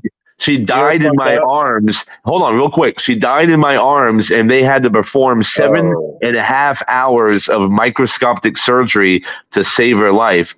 And they did. She's still alive, but she doesn't have much function of that arm anymore. PCS is scary. You know what's fucked up that we're talking about? My bad, Todd. PCS is normally harmless, but it's the actions that occur afterward. The PCS itself, it really doesn't cause brain damage. Most of them, they last 30 seconds to 2 minutes. It's really not, and it's the unpredictability of once they have said seizure, what they're gonna, and that's the fucking scary part. Is at least when you have full neurologic seizures, they're on the floor shaking. You can fucking, stick something in the fucking mouth between your teeth and fucking the partial complex seizures are way worse. Hey, you know how my day started today? Driving to the gas station, pulling up to where I know everybody. And all of a sudden, I see one of the homeless people that's there every morning. He's actually a cool guy. And his ass is having a seizure on the fucking ground in front of the gas station. I had to call 911. That's how my day started today. Yeah, bro. My mother has like 3 of them a day, like every single day. MUSC in South Carolina is one of the best neurological centers in the country, and she's been every kind of test dummy for this hospital for the past like 25 years.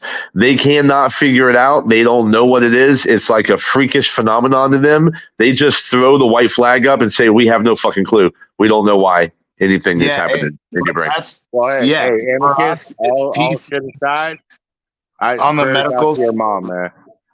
Yeah, man, absolutely. But as far as PCS, that's one thing that we've done a lot of studies, and I mean, again, when I went through epidemiology and having to learn a lot of this, the medical standard, all kinds of trials and shit, nobody can fucking explain it. It's almost the same thing to the early onset of Parkinson's, where there are so many things that go on that they imitate other comorbidities, other issues. And so it's hard to parse it out. And then once you finally find out what it actually is, trying to find the causes is fucking impossible, nearly impossible. Hey, you know who? Because but the thing is what I was trying to say, Todd, though, is not every person has a different reaction to the same biological complex. I'll give you an example. There's a girl staying with my son up there. They're all getting a 3-bedroom house, and she has seizures too. But the medication she's on is helping her. The same medication screwed my son up worse. Yep. And that's the thing is right. We have ideas of what causes certain things, but at the same time, and people don't understand this, and I reverberate it all the time, is they call it practicing medicine for a fucking reason. Yeah, well, they call it that for liability, legality reasons. No. Yes, Us as fucking professionals understand. Yes, it is partially liability, but it's also we can have all the information at our fingertips. But again, every person is different. So what medication? Okay, we know, for example, we know allergies, right? For simple people. Or for, to make it simple for people. Why is it that for simple people? I misspoke. Don't fucking try to play that. But the thing is so allergies. Why does Zyrtec help a lot of people, but then other people who take Zyrtec, it doesn't do shit? And then you have Claritin, which it's a similar biochemical marker. It's essentially the same formula with minute differences that really don't change what we believe to be the underlying cause. So they shouldn't work all that fucking differently. But some people can take Zyrtec and it doesn't do shit for them. Other people take those same people take Claritin and it fucking works wonders for them. Yep. Yeah, we don't know why. We don't know why. We will never know why. Yeah, but you know something though? We sure as hell pay a lot of money for y'all to practice on us. I mean, it's all legality reasons, man. That's what it is. What about law practice? What about that's why a lawyer always tells you I can't guarantee a result. The same because if you tell them, hey, I could take, they tell you, yeah, no, don't worry about it, I can take care of this, and then they don't, and then you want to turn around and try to sue them and go, well, he said that he could take care of it. Right, same thing, legality reasons. You can't guarantee nothing when the fate is in the hands of 12 people. They can do whatever the fuck they want. Why do you think that's not even? But that's in the but in the scientific and the medical community, it's different. Is we can say, hey, we know what's wrong. We know what we think causes it. Let's try this medication, but that doesn't necessarily mean that that medication is going to work for you. Why do you think I respect the hell out of the surgeon that worked on my neck? He flat out told me in the beginning, I'm not making you better. I'm just making it so it doesn't get worse. Well, that's Western medicine for you. It's not like the Greeks perfected medicine. They actually, the Western civilization, Western medicine just treats the symptom. That's it. Yeah, and but understandably, absolutely, I do think that pharmacology and the way things work, big pharma and all that is absolute trash. And I don't particularly respect that side of the field, and that's what it is. But it's also to the point that there are things that do work, but you can't always treat, for example, say allergies. Now, most people have allergies because they either have nasal passages, narrow nasal passages that allow all types of, again, allergens, whether it's, tree, pollen or whatever your specific allergy is. But the underlying cause is if you have a wide enough nasal passage and you have enough mucus production, then your nose is self-cleaning in its own.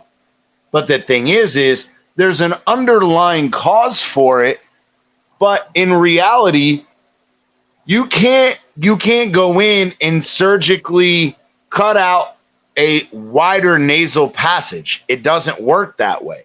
That's not how it works. So they don't really have an option other than to say, we can't physiologically fix it, but we can make the symptoms better. But there are situations where absolutely they can fix the underlying cause and they choose not to because it's cheaper for the patient to fix the fucking deformity or fix the underlying cause instead of them continuing to sell you a medication for the rest of your life. Don't make me go get Miss Amicus. Hey, I would love it. We still got to work that out. But anyway, what is Miss Amicus? Oh man, go ahead, Todd. What does Miss Amicus do? She's a stay-at-home mom. Oh no, I was just wondering what the way you said it was going to be like that. She's a believer in holistic medicine, and her and I, we got to go. Fuck it, I got to get that episode off of Twitter. Miss Amicus is awesome. She really knows what she's talking about. As a medical professional, she absolutely fucking knows what she's talking about. Now, I have fundamental disagreements about certain things, but you cannot question her knowledge. Her knowledge is absolutely on point. And just like Amicus and I, we get into this. We don't argue the knowledge. We argue the interpretation of the knowledge. And that's where a lot of people have differences, but holistic healing absolutely has its fucking benefits. Well, it's the same with law. With law by nature is ambiguous because it's all about how do you interpret it. Hey, so CT, you're telling me that the brains in the family over there are his wife? Bro, okay, hold on. Let me tell you something. Amicus, but its differences.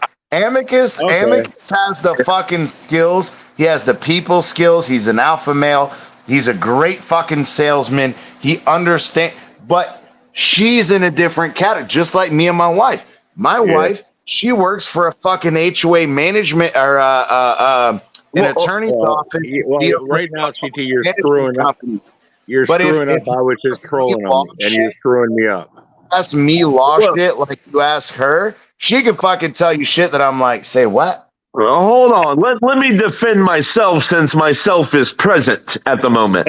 I've been married to my wife, Miss Amicus, for 10 years. My wife is a genius when it comes to holistic medicine and shit like that, right? That's her forte. I'm a genius when it comes to equity jurisprudence and 1350 English law and all that. That's how we got together. She did the medical thing and I did the law thing, and we make a good team. But it's just people are specialized and intelligent and smart in different categories, different areas. When it comes to medical shit, medical's not one of them for me. Hold on, Todd. When it comes to medical shit, yes, Miss Amicus wears the pants.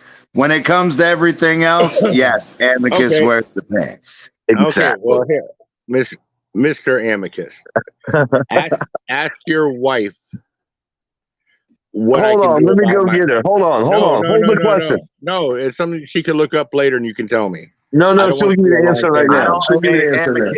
It may not be something he wants to talk about live. Oh, no, it's nothing. It's a big deal. My legs swell, my feet swell, my ankles swell. If there's something natural I can do to get rid of that, I would love to do it.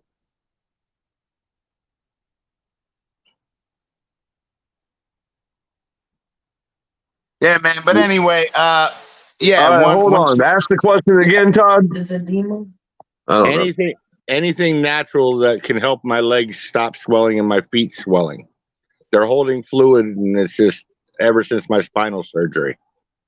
You're having edema. Dandelion root tea help. It's a diuretic. It'll make you pee more. And Epsom salt soaps for your feet, but make sure to put oil in the water or else the salt will dry your skin out. Do that daily. I will go get all that tomorrow. Hey, tell him, Miss Amicus, what your favorite oil is, because we had that argument. Tea tree oil lady, and I'm a lavender guy. So give him your opinion on what you think the what best. oil should I use? What oil should I Whatever, use? you can put vegetable oil in it if you want. It's just for skin moisturizing. It really don't matter. No, but we were saying like your personal preference, because again, you're the expert in this, and again, we had that argument. And I was just telling Mr. Amicus, hey, I love and respect you. We agree with the knowledge. We don't always agree with the interpretation. I said, but Miss Amicus knows her shit. Well, thank you. I'd use coconut oil personally. It's just good for the skin. I like the smell. I have no problem using that. All right. I've been drinking a lot of coconut water lately, and at night when I go to bed, when I wake up, my feet are normal. Driving all day, by the time I get home, my feet are swollen to God's green earth. They're huge. Yeah, try to keep them elevated and but try to stay away from any kind of oils like eating wise, like vegetable oil, canola oil, seed oil, all of that. Stay away from those. I love olive oil.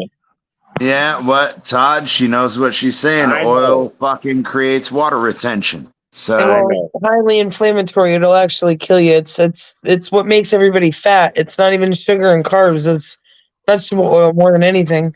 Canola oil, seed oils, they're horrible for you. Well, I don't use vegetable oil or stuff. I usually use my olive oil for certain things, though. Yeah, no, that's good. That's a good oil. All right, thank you, Miss Amicus.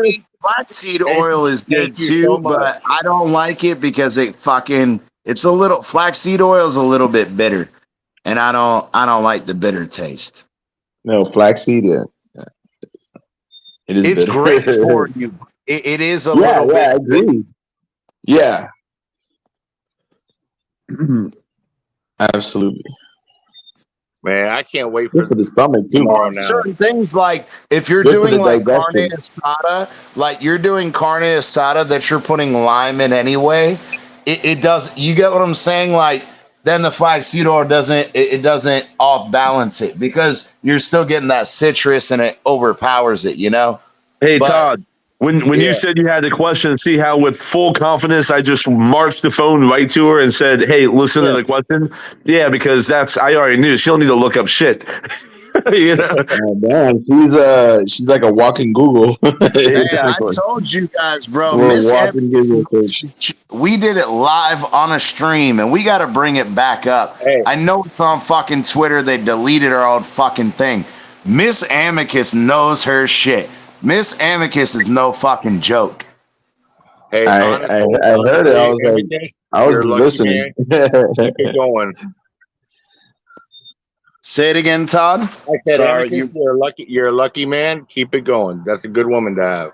Oh yeah. Yeah. Thank you. Absolutely. Hey, she's got to have all the home remedies to stop his ED at his old age. to stop my what? Your ED. Oh. No, listen, man. It was just a joke. God no, it's bro, it's nice having her around because like we try to do the healthy lifestyle, right? But it's not easy. But when you have somebody that understands how all this shit works, man, it just like you get a plan going and boom. It's that, but it's also she gives you the accountability you need. That's where I get on a lot of my athletes when they're in situations, especially on diets. If you don't have someone else to help you fucking hold accountability, you're gonna do much. And clinical studies show it. If you don't have somebody else there to hold you accountable, your effect, it's called efficacy rate. Your efficacy rate drops nearly under fucking 10%. It's like 9.5% of people can stick on a diet without having moral support, which is why a lot of these diet trends and all that, they have groups because they know scientifically it's proven. The accountability factor, well, okay, you have the strays of, narcissists and psychos who don't give a fuck.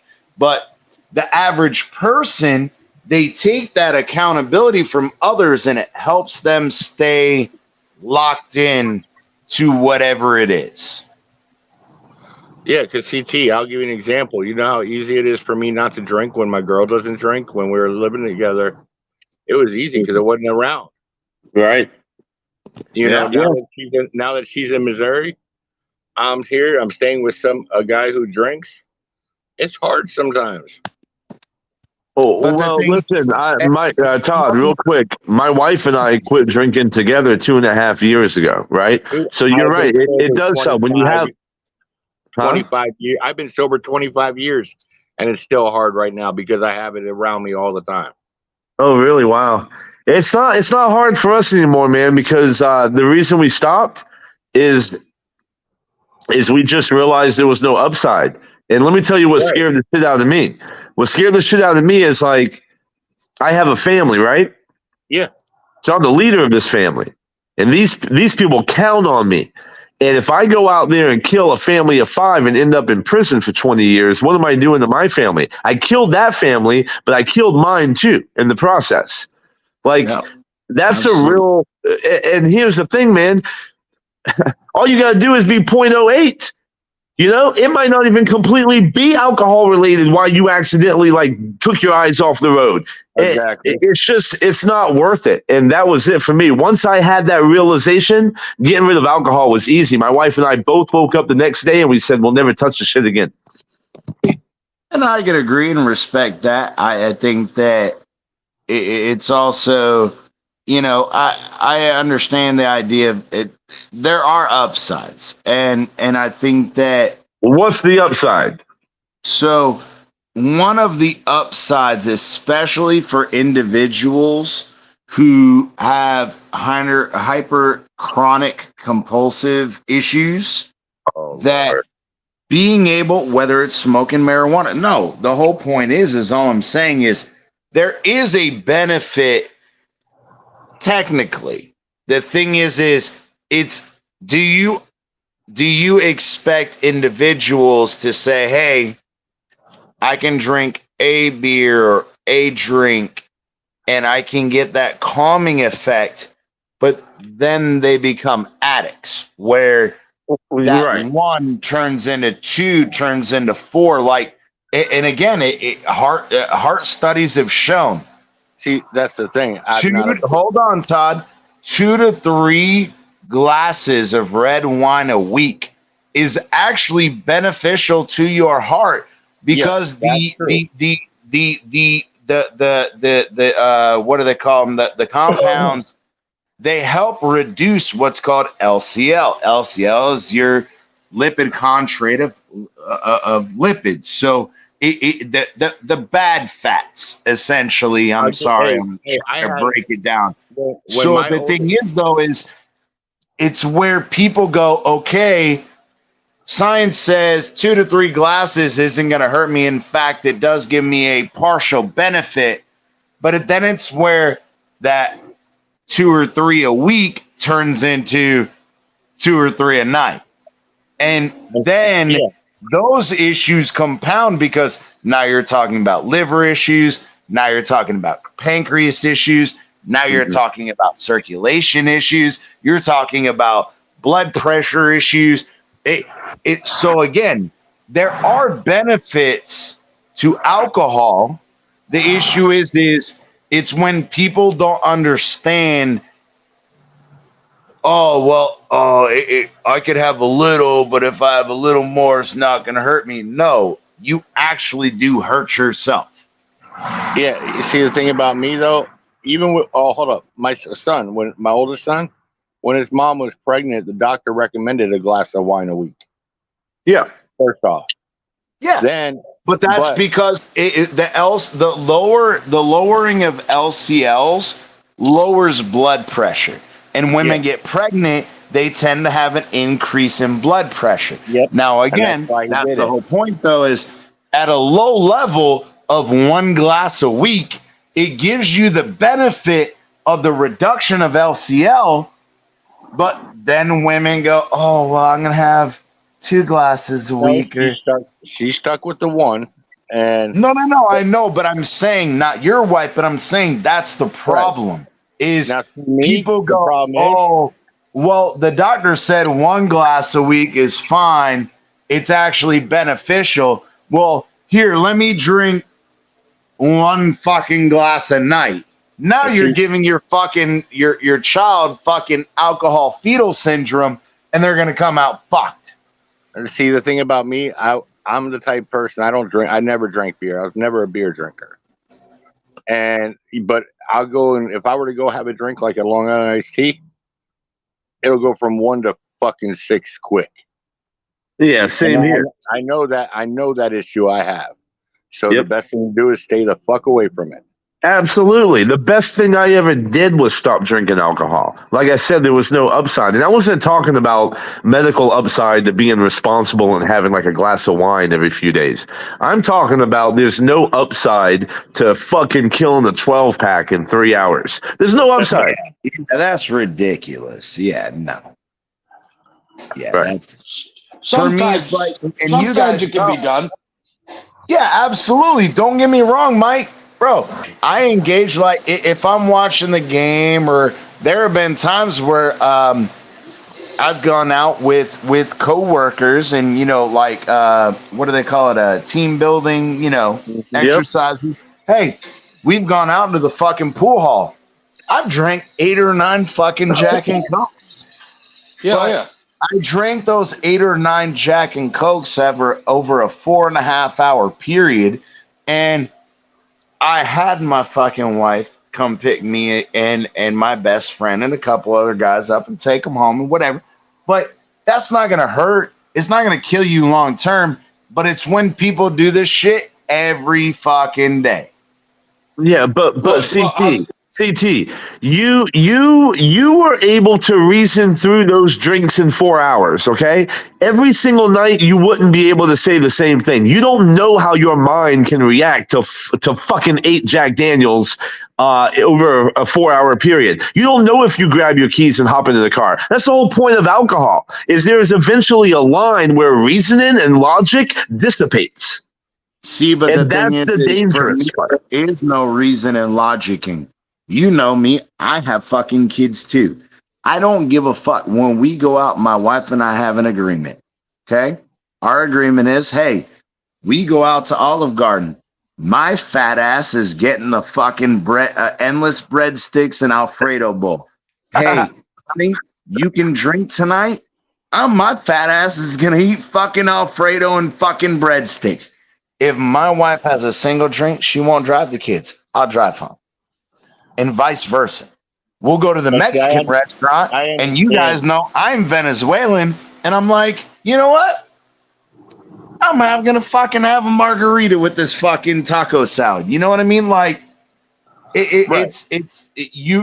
the thing is it's people who they have issues with, like you said.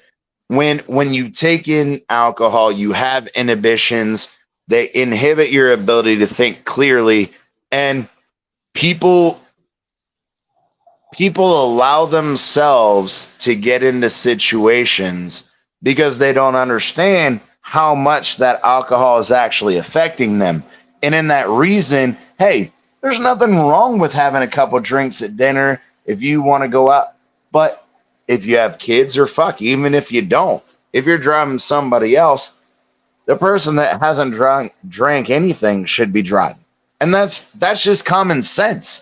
And unfortunately for our world and our generation, looking at these younger fucking stupid fucks, that's their problem. They have no common sense. That's the problem. Well, I know me, and I know I can't drink. I know me, and it's best I stay away. And I respect that, Amicus. Hey, that means that, again, as an alpha male like me, look, hey, I know there are times where if I'm out here and I'm smoking and we're like, yeah, we're going to go somewhere and whatever, I'm like, nah, I'm not even going to go out there and do it because, yeah, I may hit it 1 or 2 times, but if I know I'm dropped, I'm not doing it. So it's just, like, oh, I can have one or two. Well, for me, with alcohol, I could do that no problem. With other stuff, I'm like, oh, nah, I could hit it a couple times. I'll be good. And then I'll hit it a couple more times. And I'm like, nah, I'm still good. And so I get it. I get what you're saying. Yeah. But back to football. Yeah, man, no. We're going to end it here. I want to get final thoughts on a final question. We've been almost 2 hours. We appreciate everybody coming out. But I want to get to the question of the night. Fuck, everybody's gone before we even got question of the night. But we did get great content. Miss Amicus coming over here, teaching the dumb motherfuckers in the chat and watching afterward. And our boy Todd, love him. But we got great content all aboard, all across the board. Amicus and Bleezy, they did their betting show last night. They are fucking 2-1 on their predictions so far, and they are positive in all of their bets. And there's more to come. So if you guys haven't watched it, right here on the fucking shit, I didn't mean to mute him. I was trying to put him on solo. So right here, go check it out. Last night's fucking show on the channel. If you guys have not seen it, you better watch it before the NFL games start tomorrow. They're giving you guys fucking all kinds of Easter eggs.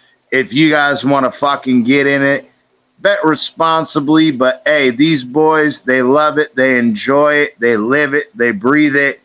And they know what they're talking about. Even Michael K, he gets drunk as shit, and he has his own drunken what is it called, Amicus?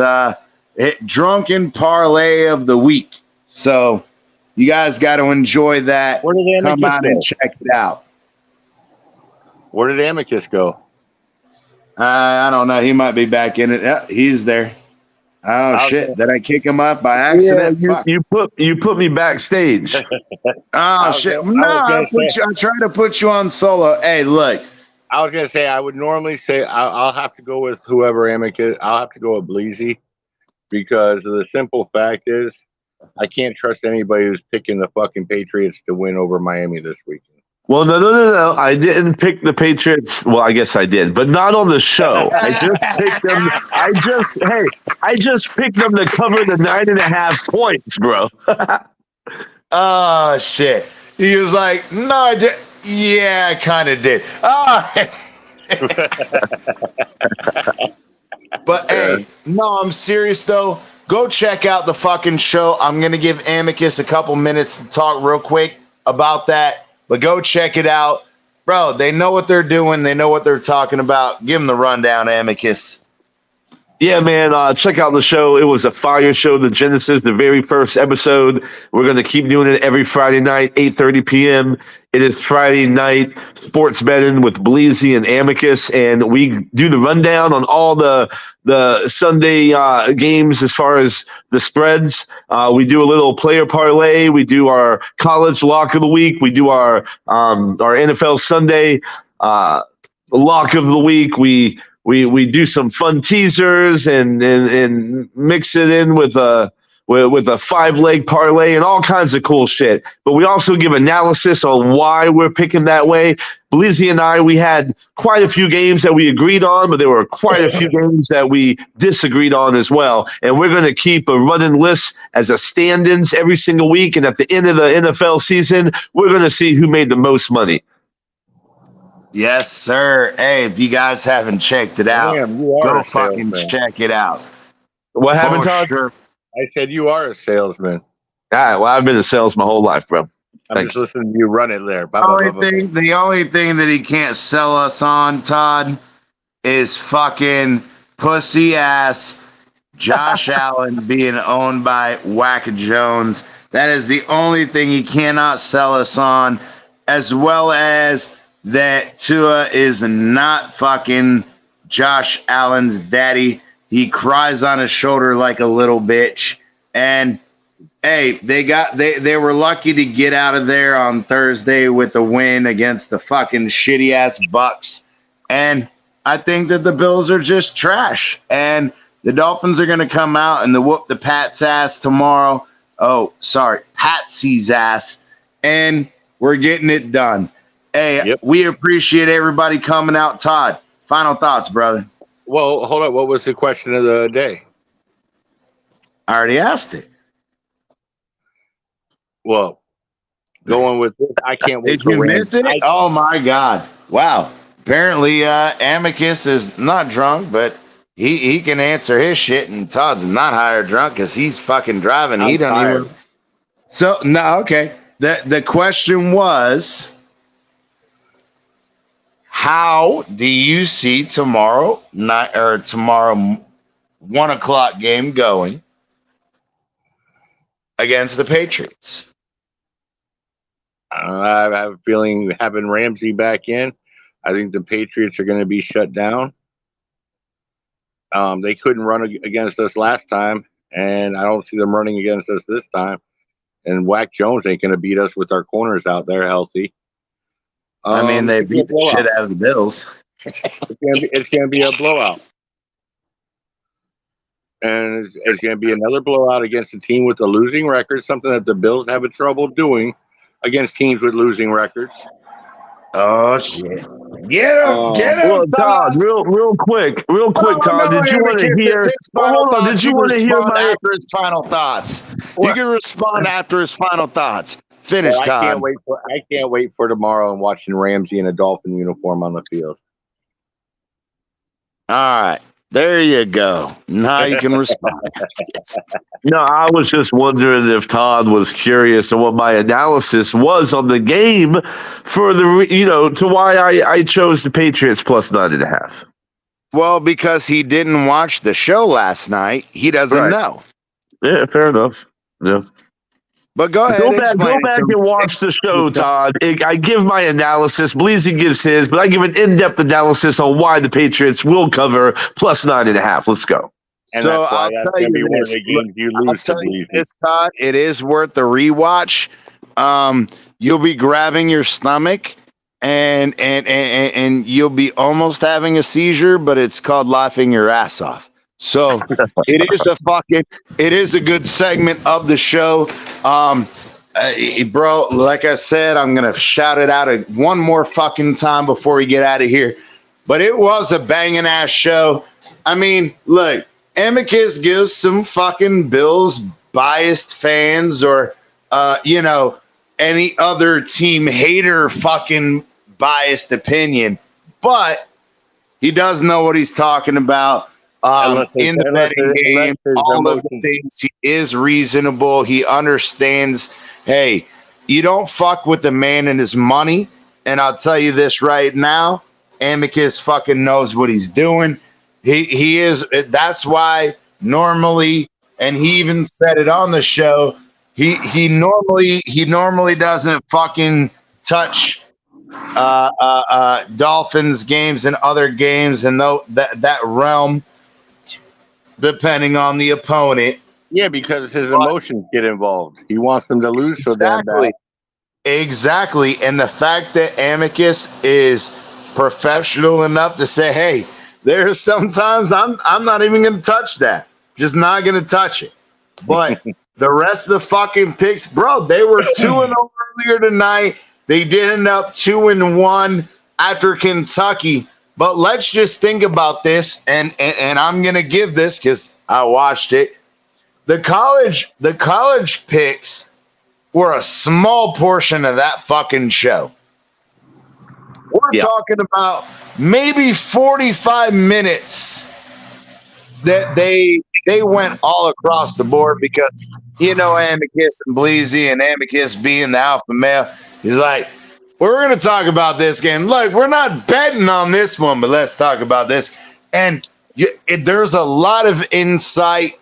There's a lot of intelligence. They bring the game and understanding how the betting game works. And if you guys are interested in that, please check it out because these boys, they know what the fuck they're doing. They're 2-1 just on random pick. Well, not quote unquote random, but what's the better word? Selective picks in college football. but you got to go watch their breakdown and analysis of the NFL games happening this weekend. They got 2 out of 3 on college picks. Go watch their NFL picks and make your picks responsibly. Who was the one loss? What'd you say, Todd? Who was the one loss today they had in college? It wasn't a loss. Go ahead, Amicus, explain it.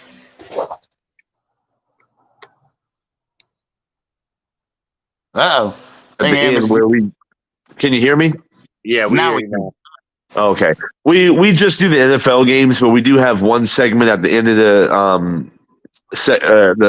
the show where we just throw a bone for Saturday and give our lock of the week for one college game. Well, I actually had 2 college games I really like. So I did the North Carolina State plus 9.5 against Clemson. I broke down the analysis of that. And North Carolina State actually ended up winning outright, right? So that was a great pick. And then I thought Kentucky at home would cover the 3.5 points. They should have. I watched the game. I mean, they should have won the fucking game, but that was a miss. Sorry, that was a bet the farm lock. So if you bet the farm, I guess you're living under a bridge right now. But hey, it happens, man. It fucking happens. We're 2 for 1 on the lock, so let's go. And I love it, man. It is awesome. But if you haven't seen their NFL segments, look, I'm not playing spoiler, bitches. Go back and watch the show. If you want to know, hey, you guys got to what, Amicus? I believe you got until like an hour before the game on certain platforms, and other platforms you could do it up until and even after. Well, you can always do live betting on most books. In fact, if not all books, but I'm talking about as far as betting the spreads, as far as betting the spreads, you can do that typically 5 minutes before kickoff. So, real quick, I just go ahead and watch the whole show. But I will tell you what my NFL lock of the week was. The Bet the Farm lock of the week right now. It is the Minnesota Vikings -1 traveling to Lambeau Field to play that bum Jordan Love. And if you think Kirk Cousins and Jordan Addison is going to go into that stadium and whoop that ass, then you don't understand what you're looking at. Bet the farm, mortgage the house, back the fucking bread truck up, put the money down, bet 1,000 to win 980. Let's go, baby. Yes, sir. I agree. Bro, there's no way. I don't know all the numbers in the money line, but my opinion, there's no way the way that Kirk Cousins has played the last 2 weeks.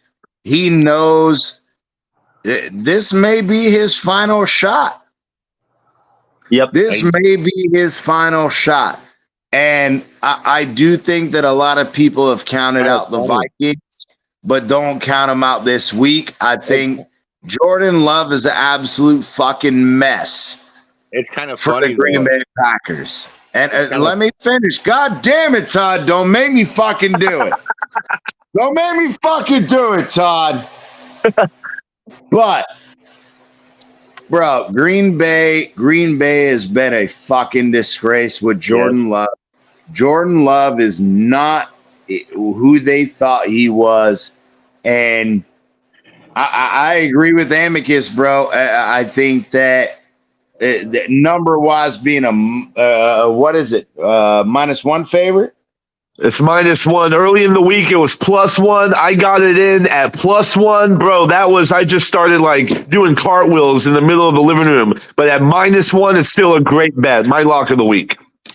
You know, it's kind of funny that he's playing better since Jefferson's been gone. Yeah, exactly. Well, that's part of it, but also at the same time, that defense stepped up the last 2 weeks too. Let's not act like it's just Kirk Cousins. Right. God, I hate giving him the defensive coordinator credit. I know. Yeah. I hate Flo too. But guess what? Here's another fucking example of Flores. His defense plays like shit for the first half of the season, and then he tries to figure something out. So we may hate giving him credit, but at the same time, giving him credit's also throwing shade. Hey, real quick, if you don't mind, CT, I want to give a quick little breakdown of one more game, just to give an idea of the analysis of a sports bettor, and at least myself, what I think about sometimes. And it's the Houston Texans. If you got a visual that you guys used last night, tell me which one. I'll pull it up. No, it's the one where I picked the Carolina Panthers to cover the 3.5 points. Is that one? Nope, it's not that one. It's going to be one of the sheets with all the red picks, and it's going to be the first sheet. Yeah, it is. Okay, first sheet. All right, yeah, there you go. Sheet. Nope, that's not the first sheet. That is the first sheet. Well, then do the second sheet. It's the one with the Carolina Panthers. That's what I'm trying to figure. All right. Is that one? Nope. No, what did you say? Not it. Carolina Panthers. So let me go. All right. All right, there we go. So you see right here, we got Houston Texans traveling to Charlotte to play the Panthers. The Panthers are plus 3.5. So I'm taking the points in this game, and this was a tough game, but here's the mindset, right? The Houston Texans are playing better. They are a better team. They have the better quarterback. They have C.J. Stroud that is doing epic things in his first year. But here's the psychology of the game. They're going to Charlotte. Bryce Young is 0-6. That team has not won a fucking game. Bryce Young was the first pick in the NFL draft. C.J. Stroud was the second quarterback taken. You don't think the juices are flowing for the Panthers to get their first fucking victory, to do this for Bryce Young so that he can prove why he was the number one pick? You damn straight, bro. And that's the psychology of a team that can cover 3.5 points. Let's go. I fucking agree on that one. I really did, and I hate to say it, C.J. Stroud is a much worse quarterback than Bryce Young. However, you get drafted the number one quarterback pick because you're going to the shittiest team. But the argument has been and can be had that quarterbacks elevate their team. Josh Allen fails to do that on his team, but Tua does. So it all comes down to, can Bryce Young, with that Alabama bloodline, say, hey, I'm going up against this motherfucker. He doesn't know what he's doing just as much as I don't know what I'm doing, but I'm going to come out and prove myself. So I agree with Amicus on that. I absolutely. If the Carolina Panthers are going to win a game this year, this is the one. Be it. Yep, this is the one. Absolutely. Yep. If they lose this one, they ain't winning the game yet. I agree with that. I don't agree with that. I do think that even if they do, I think this is their best lock to win a game. But, bro, look at the Dolphins. Look at the Dolphins. We're supposed to fucking go 0-16, and we won a game against the fucking team that we shouldn't have beat. So I don't know if I'm willing to say if they don't win this game, they don't win a game. But this is their best chance to win a game, statistically. Yeah, I agree. All right, guys. Yeah, this is the one. Good night. Yeah, you too, buddy. We appreciate everybody coming out. Again, go rewatch that Bleezy Amicus betting show last night, episode 53 of Miami Dolphins content. This is episode 54, and we will fucking see you guys on the next one. But we're going to leave you with our favorite clip, as we always do. Peace. Jalen Waddell. Everybody knew they would yell from the box like Jalen Waddle, and we would say,